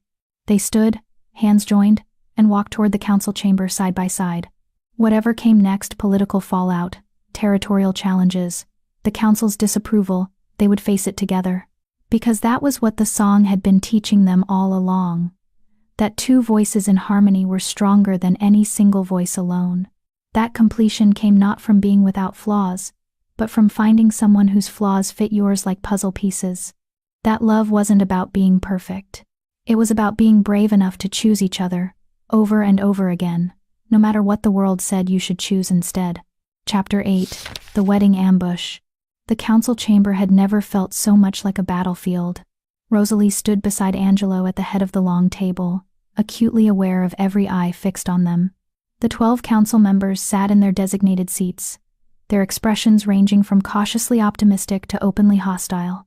Carl Carver looked particularly grim, his jaw set in a way that suggested he knew exactly what was coming and disapproved entirely. But it was the Southern delegation that dominated the room's energy. Patty Spears sat at the opposite end of the table, flanked by 6 of her strongest warriors, and beside her, in a seat of honor that made Rosalie's stomach turn, sat Anastasia Reyes. She was beautiful, Rosalie had to admit. Tall and elegant, with dark hair that fell in perfect waves past her shoulders and eyes that assessed everything with cool intelligence. She wore clothes that screamed wealth and status, fine silks in deep purple, jewelry that caught the light with every movement. And when she looked at Angelo, her expression was one of patient expectation, as if his bonding to her was already a foregone conclusion. "Your Majesty," Patty said, rising with a smile that didn't reach her eyes. "We're honored you've called this meeting. I trust you've had time to consider our offer?" "I have," Angelo said, his voice carrying the weight of absolute authority, "and I've reached a decision regarding my bonding." The room went silent. Rosalie felt the resonance bond pulse with Angelo's determination, felt his absolute certainty in what he was about to do. She squeezed his hand, offering silent support, and felt his gratitude flow back through their connection. "Lady Anastasia," Angelo continued, addressing her directly, "I appreciate the offer from the Southern Territories, and I recognize the political advantages such a bonding would bring. However, I must respectfully decline." Anastasia's expression didn't change, but Rosalie saw her fingers tighten slightly on the armrest of her chair. "May I ask why, Your Majesty?" "Because I'm already bonded," Angelo said simply. "To Lady Rosalie Ramirez, through a resonance bond that formed during the breaking of my curse. We will formalize this bond at the new moon in a ceremony open to all territories. She will be recognized as my queen, with all the rights and responsibilities that title carries."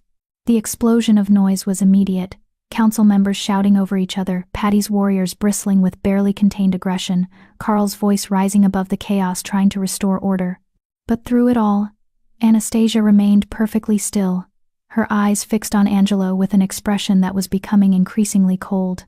"Your Majesty," Patty said when the noise finally died down, her voice tight with controlled fury. "We had an agreement. We had an offer," Angelo corrected, "which I've declined. The Southern Territories are welcome to negotiate their return to the unified kingdom on other terms. But my bonding is not on the table for discussion." "Then perhaps we should discuss what is on the table," Anastasia said, speaking for the first time. Her voice was cultured, measured, and edged with something dangerous. She stood slowly, her movements deliberate, such as the fact that Lady Rosalie is barren, unable to provide heirs, unable to continue your bloodline, unable to fulfill the most basic requirement of a queen. "My ability to rule has nothing to do with my womb," Rosalie said, her voice steady despite the familiar shame trying to claw its way up her throat. "And Angelo's legacy won't be measured by how many children he produces, but by how he unites the territories and brings peace to the Pax." "Pretty words," Anastasia said dismissively. "But the reality is that a king without heirs creates a succession crisis, creates instability, creates the exact fracturing that Angelo claims to want to prevent." She turned to the council. "Surely you see this. Surely you understand that choosing personal desire over duty is exactly the kind of weakness that led to the territories fracturing in the first place." Several council members nodded, and Rosalie felt a chill run down her spine. Anastasia was good at this, better than Patty even. She knew exactly which arguments would resonate with the males who valued tradition and stability above all else. The succession can be handled through adoption or designation of an heir from another line.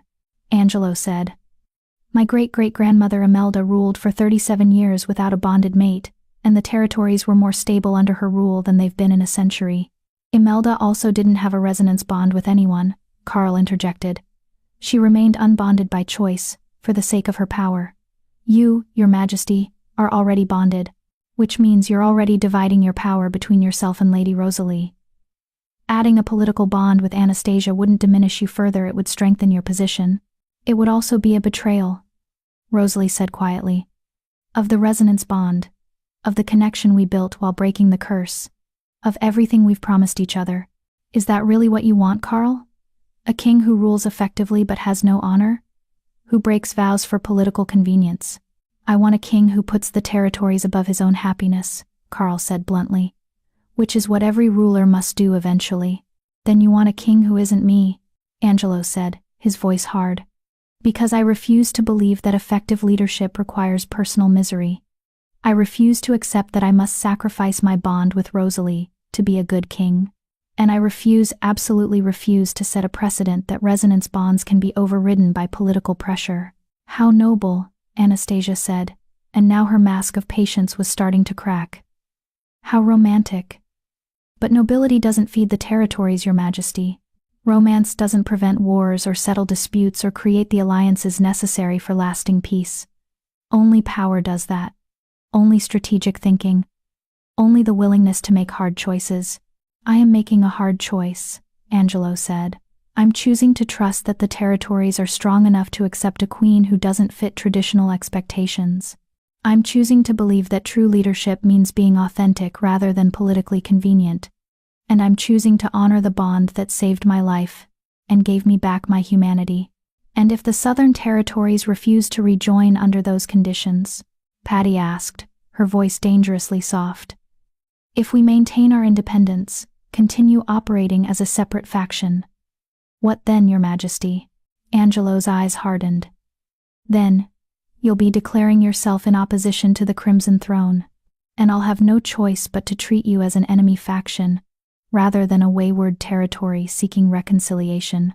The threat hung in the air, sharp and unmistakable. Rosalie felt the tension in the room. Ratchet up another notch. Felt Angelo's warriors, Marcos included, shift into ready positions near the doors. This was balanced on a knife's edge, she realized. One wrong word and it could explode into violence. Perhaps, Carl said quickly, clearly trying to de-escalate, we should take a recess. Allow everyone to cool down and reconsider their positions. Surely there's a compromise that serves everyone's interests. There is no compromise on this, Angelo said firmly. My bonding to Rosalie is final, non-negotiable. The only question is whether the Southern Territories can accept that and move forward, or whether they'll choose continued fracturing over reunification. Anastasia laughed, a cold, brittle sound that made Rosalie's skin crawl. You really believe that, don't you? That your little love story is more important than the stability of thousands of wolves? That your resonance bond, if it even truly exists, justifies putting your own desires above your duty? She turned to Rosalie, and the contempt in her eyes was undisguised. Tell me, Lady Rosalie, what happens when he realizes you're not worth the cost? When the territories descend into chaos because he chose a barren female over political wisdom, will you still be singing your little songs then? Will your bond still feel worth it when wolves are dying because of your selfishness? The words hit like physical blows, each one landing on old wounds that had barely begun to heal. Rosalie felt doubt try to creep back in, felt the familiar shame whispering that maybe Anastasia was right, maybe she was being selfish. Maybe, no. The thought came from Angelo through the bond, fierce and absolute. She's trying to manipulate you, to make you doubt yourself. Don't let her. Rosalie took a deep breath, drawing strength from the connection between them. When she spoke, her voice was steady and clear. You're wrong about me. About us. About what matters. The territories don't need a queen who can breed heirs. They need a king who leads with integrity and a queen who supports him without compromising who she is. That's what we offer. That's what our bond represents. Your bond represents weakness, Anastasia said coldly. A king too foolish to see past his own desires. A female too broken to accept what she is. And a kingdom that will suffer for both. Something in Angelo's expression shifted. Rosalie felt his rage spike through the bond. felt him reach the end of his patience with Anastasia's insults. But before he could respond, the throne room doors burst open. A messenger stumbled in, bleeding from a gash across his forehead, his clothes torn. "Your Majesty," he gasped, "the southern border, we're under attack." The room erupted into chaos again. Angelo was on his feet instantly, his voice cutting through the noise. "Report. Now. Rogue forces, Your Majesty. At least 50 wolves, maybe more. They're burning villages, killing anyone who resists. The border guards are holding them off, but they're outnumbered 3-1. The messenger swayed, and Milton caught him before he fell. "They're asking for you, Your Majesty, demanding you come face them personally, or they'll keep pushing north." Angelo's jaw clenched. "How long ago did this start?" 2 hours, maybe 3. "We got word as fast as we could, but—" "Convenient timing," Angelo said softly, his eyes moving to Patty and Anastasia. "An attack on the southern border, just as we're discussing the Southern Territory's demands, almost as if someone wanted to demonstrate exactly what would happen if I refused to cooperate." Patty's expression remained carefully neutral, but Anastasia's lips curved into the smallest smile. "The Southern Territories have many factions, Your Majesty. Not all of them answer to us. Perhaps if you'd chosen to strengthen your position through alliance rather than sentiment, you'd have the leverage to control such elements. Or perhaps," Rosalie said coldly, "you orchestrated this attack to force Angelo's hand, to prove your point about instability while simultaneously threatening him into compliance." "That's a serious accusation," Patty said, her voice dangerous. "Do you have proof?" "I don't need proof," Angelo said. "I need to protect my people." "Marcos," the guard stepped forward immediately. "Assemble the guard. We ride for the southern border within the hour." "Your Majesty, you can't." Carl started. "I can, and I will," Angelo interrupted. "My people are under attack. My presence might be what's needed to end this quickly." He turned to Patty and Anastasia. "You're both welcome to join us, to help defend territory that's supposed to be under the Crimson Throne's protection. Unless, of course, you'd prefer to stay here while others fight?" The challenge was unmistakable. Patty's eyes narrowed, but she nodded. "The southern delegation will ride with you. We're not afraid to defend our territories." "Excellent," Angelo said. Then his eyes found Rosalie's, and through the bond she felt his request before he voiced it. "Rosalie stays here, with a protective detail. This could be a feint, an attempt to draw me away from the fortress." "No," Rosalie said immediately. "I'm not staying behind while you ride into danger." "You don't have combat training," Angelo said, his voice gentle but firm. "And if something happens to me, the territories will need you. The bond between us means you're the only one who can speak with my authority if I fall." "Don't talk about falling," Rosalie said, fear lancing through her. "Don't even think it." Angelo crossed to her, cupping her face in both hands. "I'll come back, I promise, but I need to know you're safe. Please, Rosalie, let me protect you this way." Rosalie wanted to argue, wanted to insist on staying by his side, but she could feel through the bond how important this was to him. Not just her safety, but his ability to focus on the battle without constantly worrying about her. And she understood, in that moment, that partnership sometimes meant trusting the other person to handle things alone. "Come back to me," she whispered. "That's not a request, it's an order from your future queen." Angelo's smile was fierce and beautiful. "Yes, ma'am." He kissed her, quick and hard, then turned to Marcos.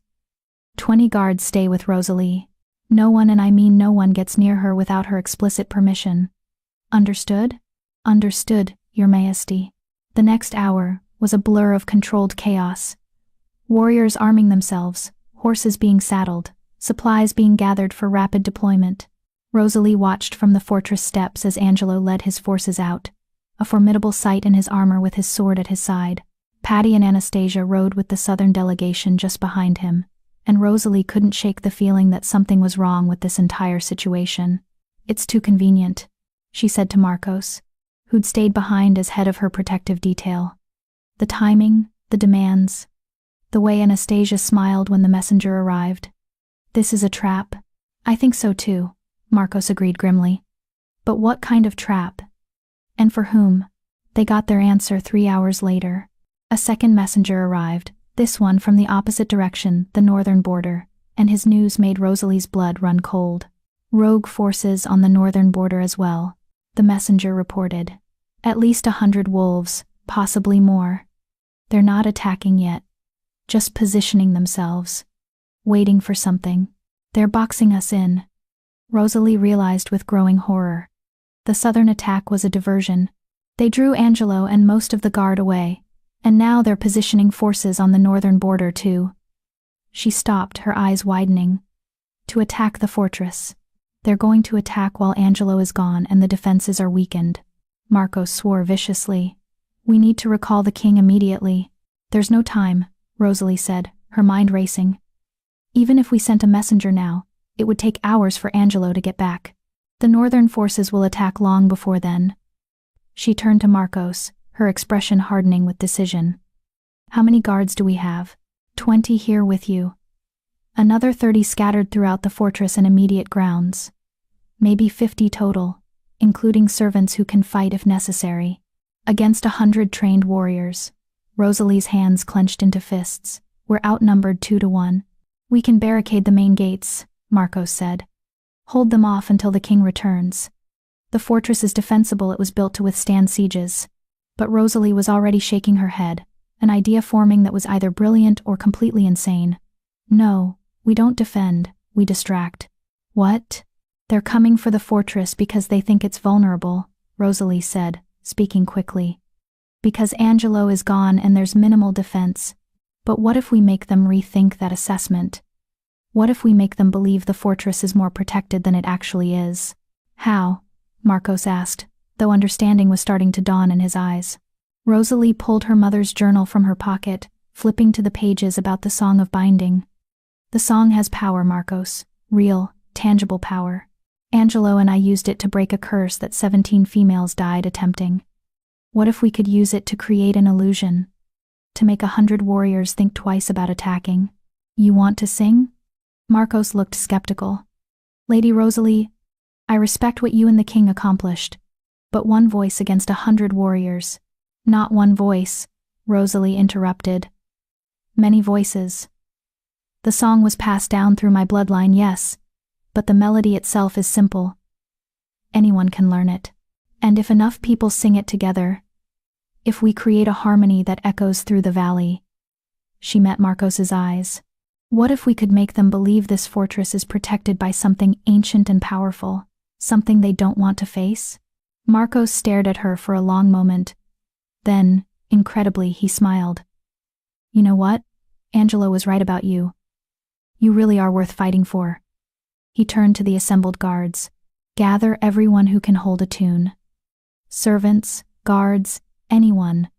We have maybe an hour to learn a song that might save all our lives. You're actually going to do this?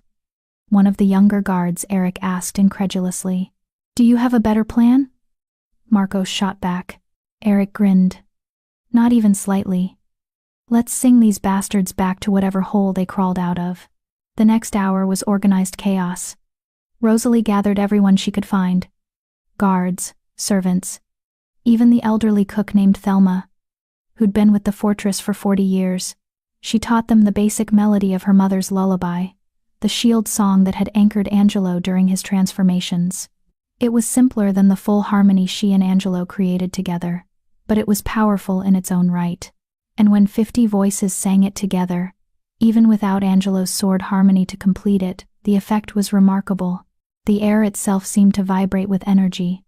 The stones of the fortress hummed with resonance, and the valley below echoed with a sound that was part music, part magic, part something older and more primal than either. They're coming, a guard called from the walls. I can see them approaching from the north. At least 100, just like the messenger said. Positions, Marcos ordered. Then to Rosalie, when I give the signal, you start. Everyone else will follow your lead. Rosalie moved to the highest point of the fortress walls, where her voice would carry the furthest. Below, she could see the rogue forces approaching, a massive wave of wolves, in both human and shifted forms, weapons glinting in the afternoon sun. They moved with the confidence of warriors who expected easy victory. They were about to be very surprised. "Now," Marcus shouted. Rosalie opened her mouth and sang. The shield song poured out of her, stronger than it had ever been, amplified by the desperation of the moment and the fierce need to protect what Angelo had built. Behind her, 50 other voices joined in, guards who'd served Angelo for years, servants who'd watched him suffer through the curse, people who'd made this fortress their home and refused to let it fall. The harmony wasn't perfect. Some voices were off-key. Some came in at the wrong moment. But the sheer number of them, the unified intent behind them, created something powerful. The song rolled down the mountainside like a wave of sound, crashing into the approaching rogues with physical force. The effect was immediate and dramatic. The rogues stumbled, their advance faltering. Several wolves in their shifted forms yelped and retreated. Even the humans looked shaken, their confident expressions replaced by confusion and unease. The song wrapped around them, through them, making them feel things they didn't want to feel: doubt, fear, the sense that they were facing something far beyond their understanding. "Keep singing," Rosalie shouted between verses. "Don't stop." They sang through the afternoon, their voices growing hoarse but never faltering. The rogues tried 3 times to advance, and each time the song pushed them back, creating a barrier of sound and power that they couldn't penetrate. By the time the sun began to set, the rogues were in full retreat, their formation broken, their confidence shattered. A cheer went up from the fortress defenders, but Rosalie felt nothing but exhaustion. Her throat was raw, her body shaking from the effort of maintaining the song for hours. But they'd done it. 50 defenders against 100 attackers, and they'd won without shedding a single drop of blood. "He's coming back," Marcos said, and Rosalie felt it too through the bond, Angelo's presence growing stronger as he rode at full speed toward the fortress. She could feel his rage, his fear for her safety, his desperate need to make sure she was all right. When he finally burst through the gates an hour later, his armor splattered with blood from the southern border skirmish, his first action was to sweep Rosalie into his arms and hold her so tightly she could barely breathe. "You sang," he said, his voice rough with emotion. "I felt it through the bond, felt your power, your strength. You defended the fortress. You protected our home. We protected it together," Rosalie said, pulling back to look at him. "Your guards, your servants, everyone who believes in what you're building here. We sang your mother's song and mine together, and it was enough." Angelo kissed her then, desperate and relieved and full of pride that made the resonance bond sing with golden warmth. When they finally broke apart, he turned to address the assembled defenders. "What you did today will be remembered for generations," he said, his voice carrying to everyone present. "You proved that strength doesn't always come from swords and shields. Sometimes it comes from voices raised together, from unity in the face of overwhelming odds, from the courage to stand and defend even when retreat would be easier." His eyes found Rosalie's. "And you proved that the queen I've chosen is exactly who this kingdom needs. Someone who leads through inspiration rather than intimidation. Someone who turns 50 defenders into a force that can repel 100 attackers." The cheers that erupted were deafening. Even the guards who'd been skeptical about Rosalie, who'd questioned whether a Barren female could truly be queen, were shouting her name with genuine respect and admiration. "The southern attack?" Rosalie asked quietly as the celebration continued around them. Angelo's expression darkened. "Rogues bought and paid for by someone in the southern territories. We captured several alive, and they confirmed it." Patty claimed ignorance, but Anastasia, he shook his head. "She disappeared during the fighting. Slipped away while we were engaged. I think she orchestrated the whole thing, both attacks. The timing. Everything. An attempt to prove her point about my choice of queen creating instability. Instead, we proved the opposite," Rosalie said. "Instead, you proved the opposite," Angelo corrected. He cupped her face in both hands, his dark eyes intense. "No more doubts, Rosalie. No more questioning whether you're enough. Today you defended a fortress with nothing but your voice and your courage. You led 50 people against 100 attackers and won. If that's not worthy of being queen, then I don't know what is." Rosalie felt tears sting her eyes, but they were good tears, healing tears, the kind that came from finally, truly believing that maybe, just maybe, she was exactly what Angelo said she was, enough. "The new moon is in 3 days, she said. Are we really doing this? Bonding publicly, making me queen, daring the territories to object. Angelo's smile was fierce and beautiful and absolutely certain. We're really doing this. No more political games. No more letting people like Carl and Patty dictate our choices. We're bonding at the new moon. And anyone who has a problem with it can take it up with the queen who just defended my fortress against impossible odds. I like the sound of that, Rosalie said. So do I, Angela agreed. They stood on the fortress walls as the sun set, watching the last of the rogue forces retreat into the distance. The resonance bond hummed between them, golden and warm and unshakable. They'd survived attacks from without and manipulation from within. They'd proven their bond was stronger than political pressure, and their combined power was greater than their enemies expected. Now came the final step. Making it official. 3 days until the new moon. 3 days until Rosalie Ramirez became queen. 3 days until they proved, once and for all, that love and duty weren't opposing forces. They were 2 verses of the same song, meant to be sung together. Epilogue. The legacy that had nothing to do with bloodlines. The evening light filtered through the windows of the royal chambers, painting everything in shades of amber and gold. Rosalie sat in the window seat that had become her favorite spot in the entire fortress. A place where she could see the valley below, and watch the territories that had slowly, steadily, begun to heal under Angelo's renewed leadership. She was humming, not consciously, not with any particular intent. But the melody rose from her naturally now, her mother's lullaby, the shield song that had saved Angelo's life and defended the fortress, and become something of an anthem among the people who'd witnessed its power. It was as much a part of her as breathing, a constant companion that reminded her of where she'd come from and what she'd survived. The door opened, and Angelo entered, still wearing his council robes from the afternoon's session. But the moment he heard her humming, his expression softened, and he joined the melody without missing a beat, his deeper voice harmonizing with hers, the sword to her shield, creating that perfect resonance that still made her skin tingle with awareness even after 6 months of marriage. Long day? Rosalie asked when the verse ended. Productive day, Angelo corrected, crossing to join her at the window. He settled beside her, pulling her against his side in a gesture that had become as natural as the song itself. The Western territories formally agreed to the new trade routes. The Eastern Pax sent confirmation that they'll attend the Unity Summit next month, and Carl actually smiled during the council meeting, which I'm choosing to interpret as progress. Rosalie laughed. Carl smiling, are we sure he's feeling well? I think he's finally accepting that maybe, just maybe, our bonding didn't doom the territories to chaos and fracture. Angelo pressed a kiss to her temple. In fact, I believe his exact words were, Your Majesty's choice of queen has proven remarkably effective at inspiring loyalty and cooperation. Which is Carl speak for. I was wrong and you were right. I'll take it, Rosalie said, snuggling closer. Through the resonance bond, she could feel Angelo's satisfaction, his quiet pride in what they'd built together over the past 6 months. It hadn't been easy. There had been territories that refused to acknowledge her as queen, pacts that tested their borders, looking for weakness, political factions that tried to exploit her inability to provide heirs as evidence of instability.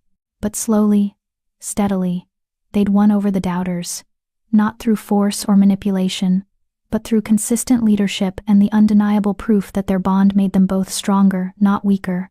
The territories that accepted Rosalie's queenship found their disputes resolved fairly, their trade protected, their voices heard in ways they hadn't been in years. And the territories that continued to resist found themselves increasingly isolated, watching as others prospered under the renewed unity of the Crimson Throne. How many are coming to the summit? Rosalie asked. 43 territories have confirmed attendance, Angelo said, and she could hear the wonder in his voice. 43. Rosalie, that's more than have gathered in one place since before my father's death. If we can get them all in the same room, actually talking to each other, instead of through intermediaries, he trailed off, but she could feel his hope through the bond. We will, Rosalie said with certainty. Because they're not coming to see the Alpha King who was cursed for 3 years. They're coming to see the king who broke that curse, and the queen who defended his fortress with nothing but her voice. They're coming because they want to believe unity is possible again. They're coming because of you, Angelo murmured. Because the story of the Barren Queen who led 50 defenders against 100 attackers has spread across every territory. Because you've proven that strength comes in forms people didn't expect, and that's made them reconsider a lot of their assumptions about power and leadership. Rosalie felt a familiar warmth bloom in her chest, not quite pride, but something close to it. Acceptance. Maybe. The slow, steady acceptance that she was exactly where she was meant to be, doing exactly what she was meant to do, regardless of what her womb could or couldn't provide. Speaking of unexpected things, Angelo said, reaching into his robe and pulling out a sealed letter. This arrived this afternoon. From your sister. Rosalie's breath caught. She hadn't heard from Tracy since before the bonding ceremony. Hadn't known if her sister had even heard about her becoming queen. She took the letter with shaking hands and broke the seal. Dearest Rosalie, I'm sorry it's taken me so long to write. The truth is, I didn't know what to say. How do you apologize to your sister for not fighting harder for her? For letting the pack cast her out without standing up and saying, no, this is wrong, she deserves better? But then I heard the stories. About the cursed king and the barren female who broke his curse. About the resonance bond and the fortress defense, and the queen who leads with her voice instead of her bloodline. And I realized you didn't need me to fight for you. You were always strong enough to fight for yourself. I'm writing because I want you to know I'm proud of you. Prouder than I have words for. And because I want to ask beg for your forgiveness for all the years I let you believe you were less than what you are. My mate and I, we've been talking. About the pack, about Keith and his leadership, about the way they treated you. We've decided to leave. To find a new pack, one that values wolves for more than their ability to breed. The boys are old enough to understand now, and they deserve to grow up knowing their aunt is a queen. That being different doesn't mean being broken. If you'll have us, we'd like to come to the Crimson Throne. To pledge our loyalty to you and King Angelo. To be part of what you're building there. I understand if you say no. I understand if the wound is too deep. If too much time has passed. But I had to ask. Had to try. Your sister, always, Tracy. Rosalie read the letter twice. Then a third time, tears streaming down her face. Angelo wrapped his arms around her, holding her while she cried not from sadness, but from the overwhelming relief of a wound she hadn't realized was still bleeding, finally beginning to heal. What do you want to do? Angelo asked gently when her tears finally slowed. I want. Rosalie took a shaky breath. I want to say yes. I want my sister here. I want my nephews to know me. To grow up in a place where they'll learn that value comes from who you are, not what you can produce. I want.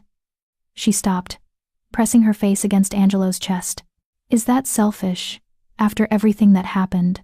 It's not selfish to want your family, Angelo said firmly. And Tracy is right, she should have fought harder for you. But she's fighting now. She's making the hard choice to leave her pack. To uproot her entire family. To come here and pledge loyalty to the sister the pack rejected. That takes courage, Rosalie. Maybe not as much courage as you've shown, but it's still worth something. Then I'll write back, Rosalie decided. Tell her yes. Tell her they're welcome here. Tell her. She paused, searching for the right words. Tell her that healing doesn't require forgetting, but it does require moving forward, and I'm ready to move forward. Angelo kissed the top of her head. I'll have Marcos prepare chambers for them, a suite in the family wing, close to ours, and I'll make sure the boys are enrolled in the fortress school with the other children. The fortress school that didn't exist 6 months ago, Rosalie said with a watery laugh. The one you created because I mentioned wanting to teach the servants' children to read.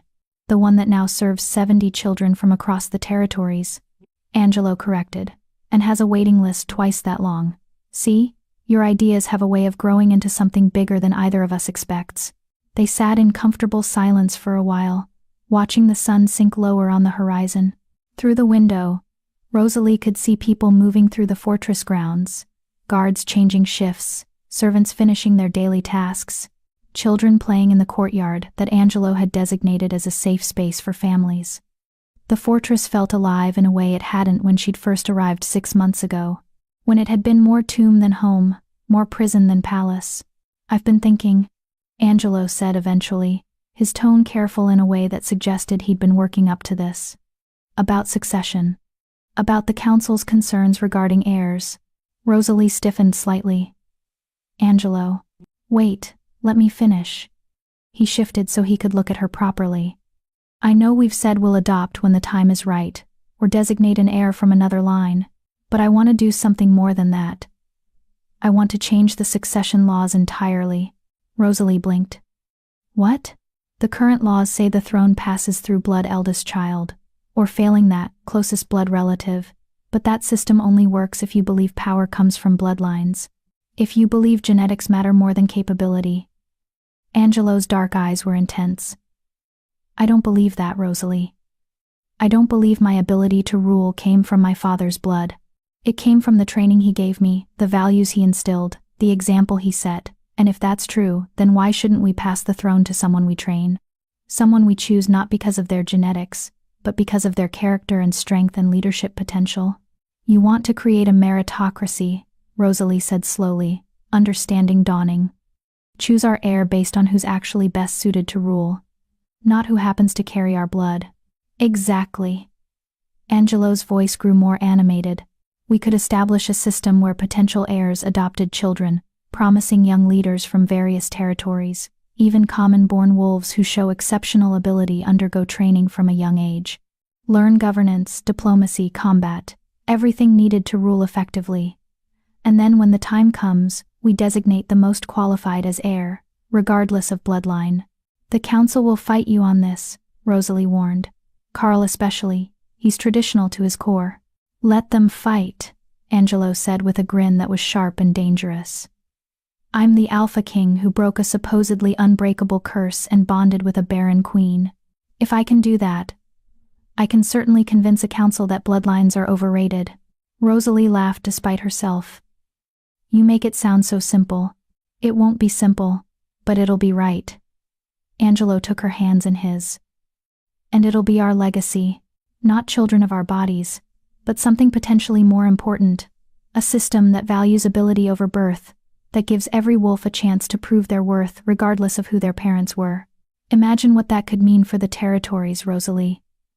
How many talented wolves are currently overlooked because they weren't born into the right families? Rosalie thought about her own experience, rejected, not because she was incapable or unworthy, but because her womb was empty. Thought about all the other wolves who'd been dismissed for reasons beyond their control, their potential wasted because they didn't fit someone else's narrow definition of valuable. It could change everything, she said quietly. It will change everything, Angelo corrected. But we have to be the ones to start it. We have to be willing to look at the old systems and say, no, there's a better way. Just like you did when you chose to face a cursed king, instead of accepting exile. Just like I did when I chose to bond with you instead of bonding politically. So we're revolutionaries now? Rosalie asked, a smile tugging at her lips. We've been revolutionaries since the moment you sang in my throne room, Angelo said. We just keep finding new systems to revolutionize. A knock at the door interrupted them. Enter, Angelo called. Marcos stepped in, looking apologetic.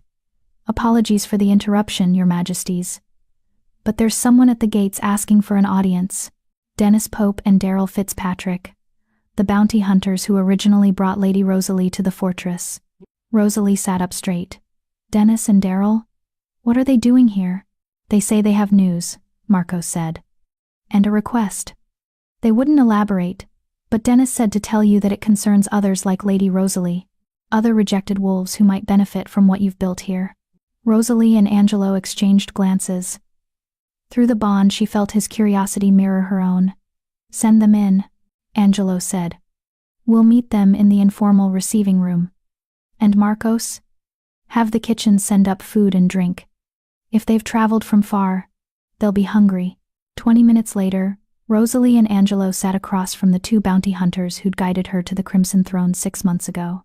They looked travel-worn but healthy, and there was something different in the way they carried themselves, less cynical, more purposeful. Your Majesties, Dennis said, bowing with genuine respect. Thank you for seeing us. Of course, Rosalie said warmly. You brought me here safely. That deserves more than just a brief audience. What can we do for you? Dennis and Daryl exchanged glances. It's more what we can do for you, Daryl said. See, words spread across the territories about what happened here. About the cursed king and the barren queen. about the resonance bond and the fortress defense.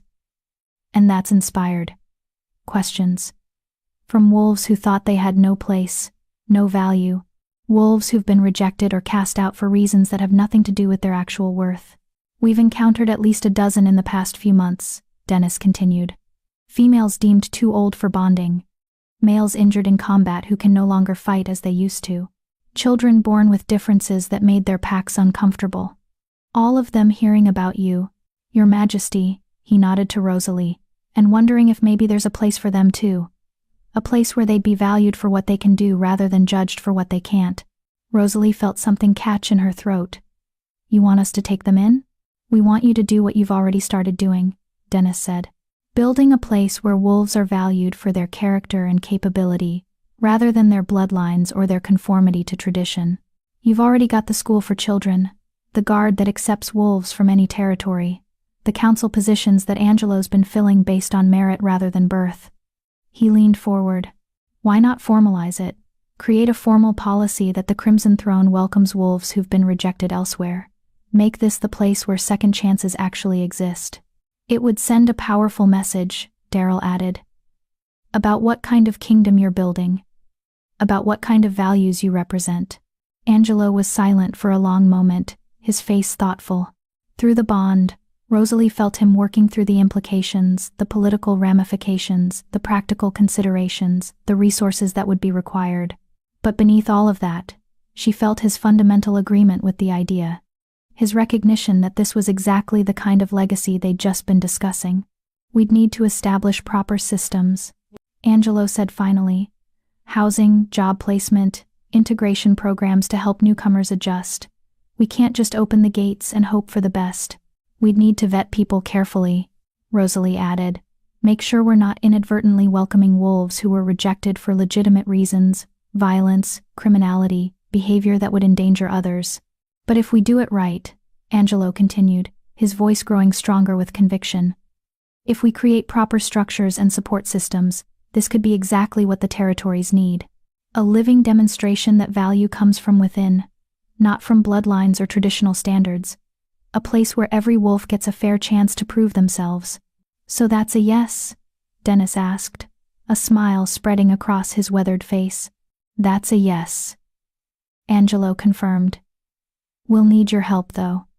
You and Daryl know the territories. Know the hidden populations of rejected wolves. We'll need guides, scouts, people who can spread the word that the Crimson Throne is open to those who need it. We can do that, Daryl said eagerly. Been thinking about giving up the bounty hunting business anyway. This seems like better work, more meaningful. They spent the next hour discussing logistics, plans, implementation strategies.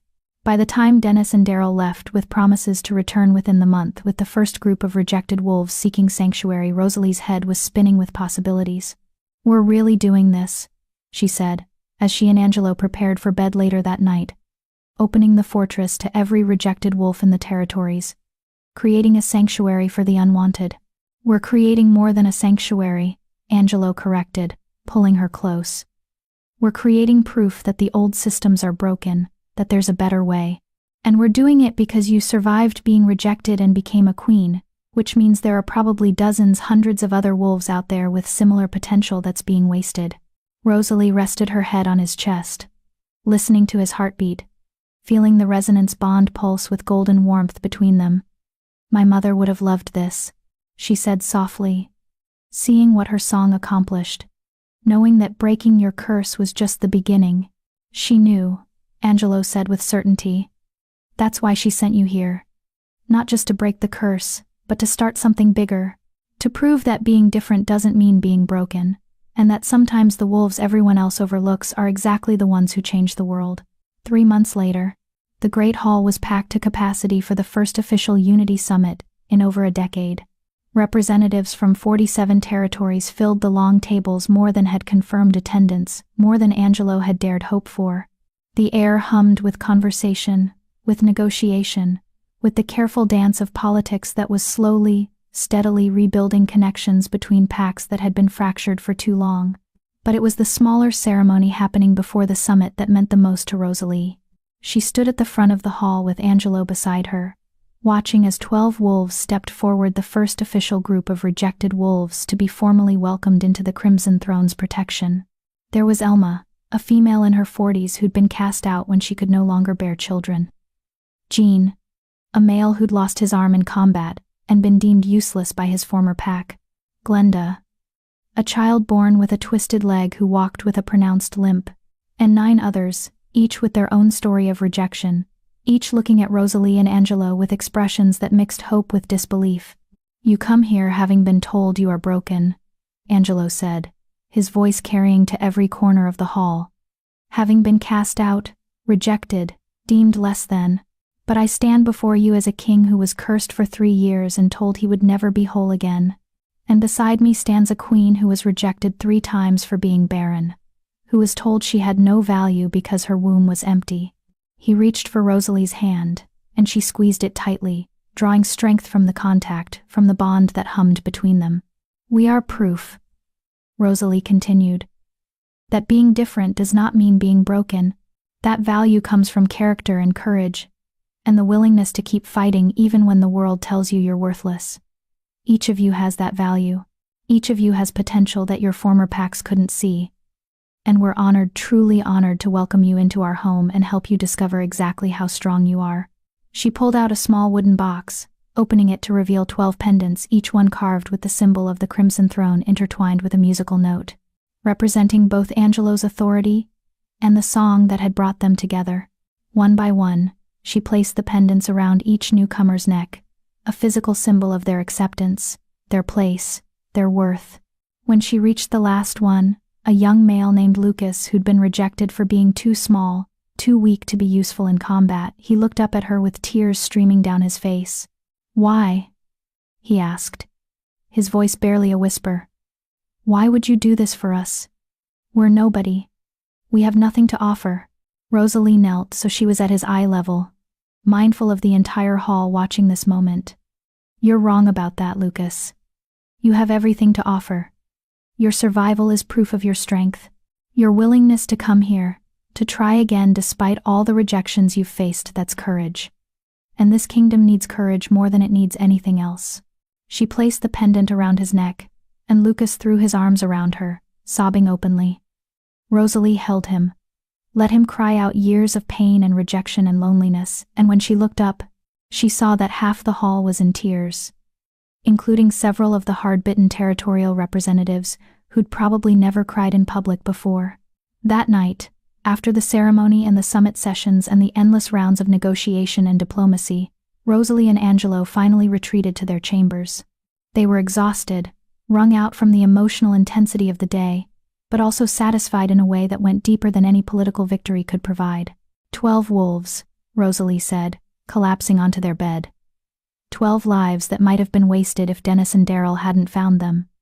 If we hadn't opened the fortress. If we hadn't been willing to see value where others saw only weakness.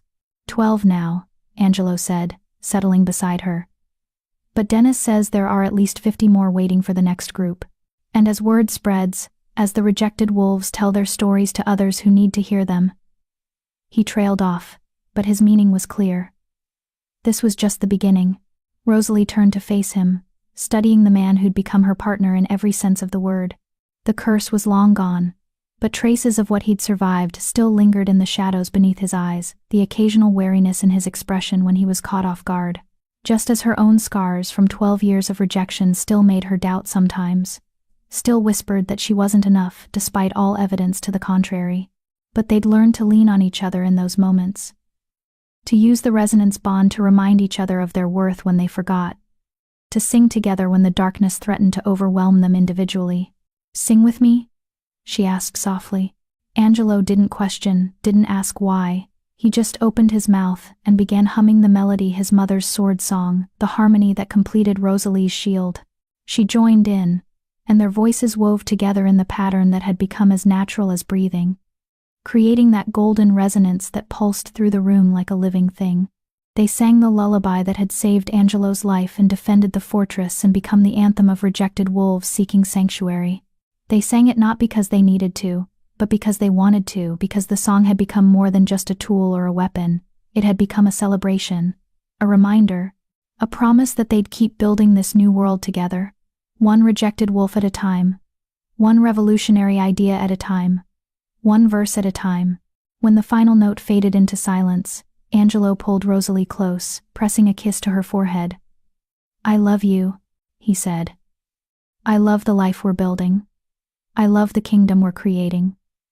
I love every impossibility we've achieved, and every impossibility we haven't even dreamed of yet." "I love you too," Rosalie whispered. "My sword, my king, my home." They fell asleep like that, wrapped in each other and the resonance bond, and the quiet satisfaction of knowing they'd found their purpose. Not in bloodlines or heirs or meeting traditional expectations, but in breaking down walls and building bridges, and proving that the wolves everyone else overlooked were often the ones who changed the world. Outside their window, the moon rose over the crimson throne, not full, not new, but something in between, waxing, growing, becoming more than it had been, just like the kingdom, just like the rejected wolves finding sanctuary, just like the barren queen and the cursed king who'd learned that wholeness didn't come from being perfect.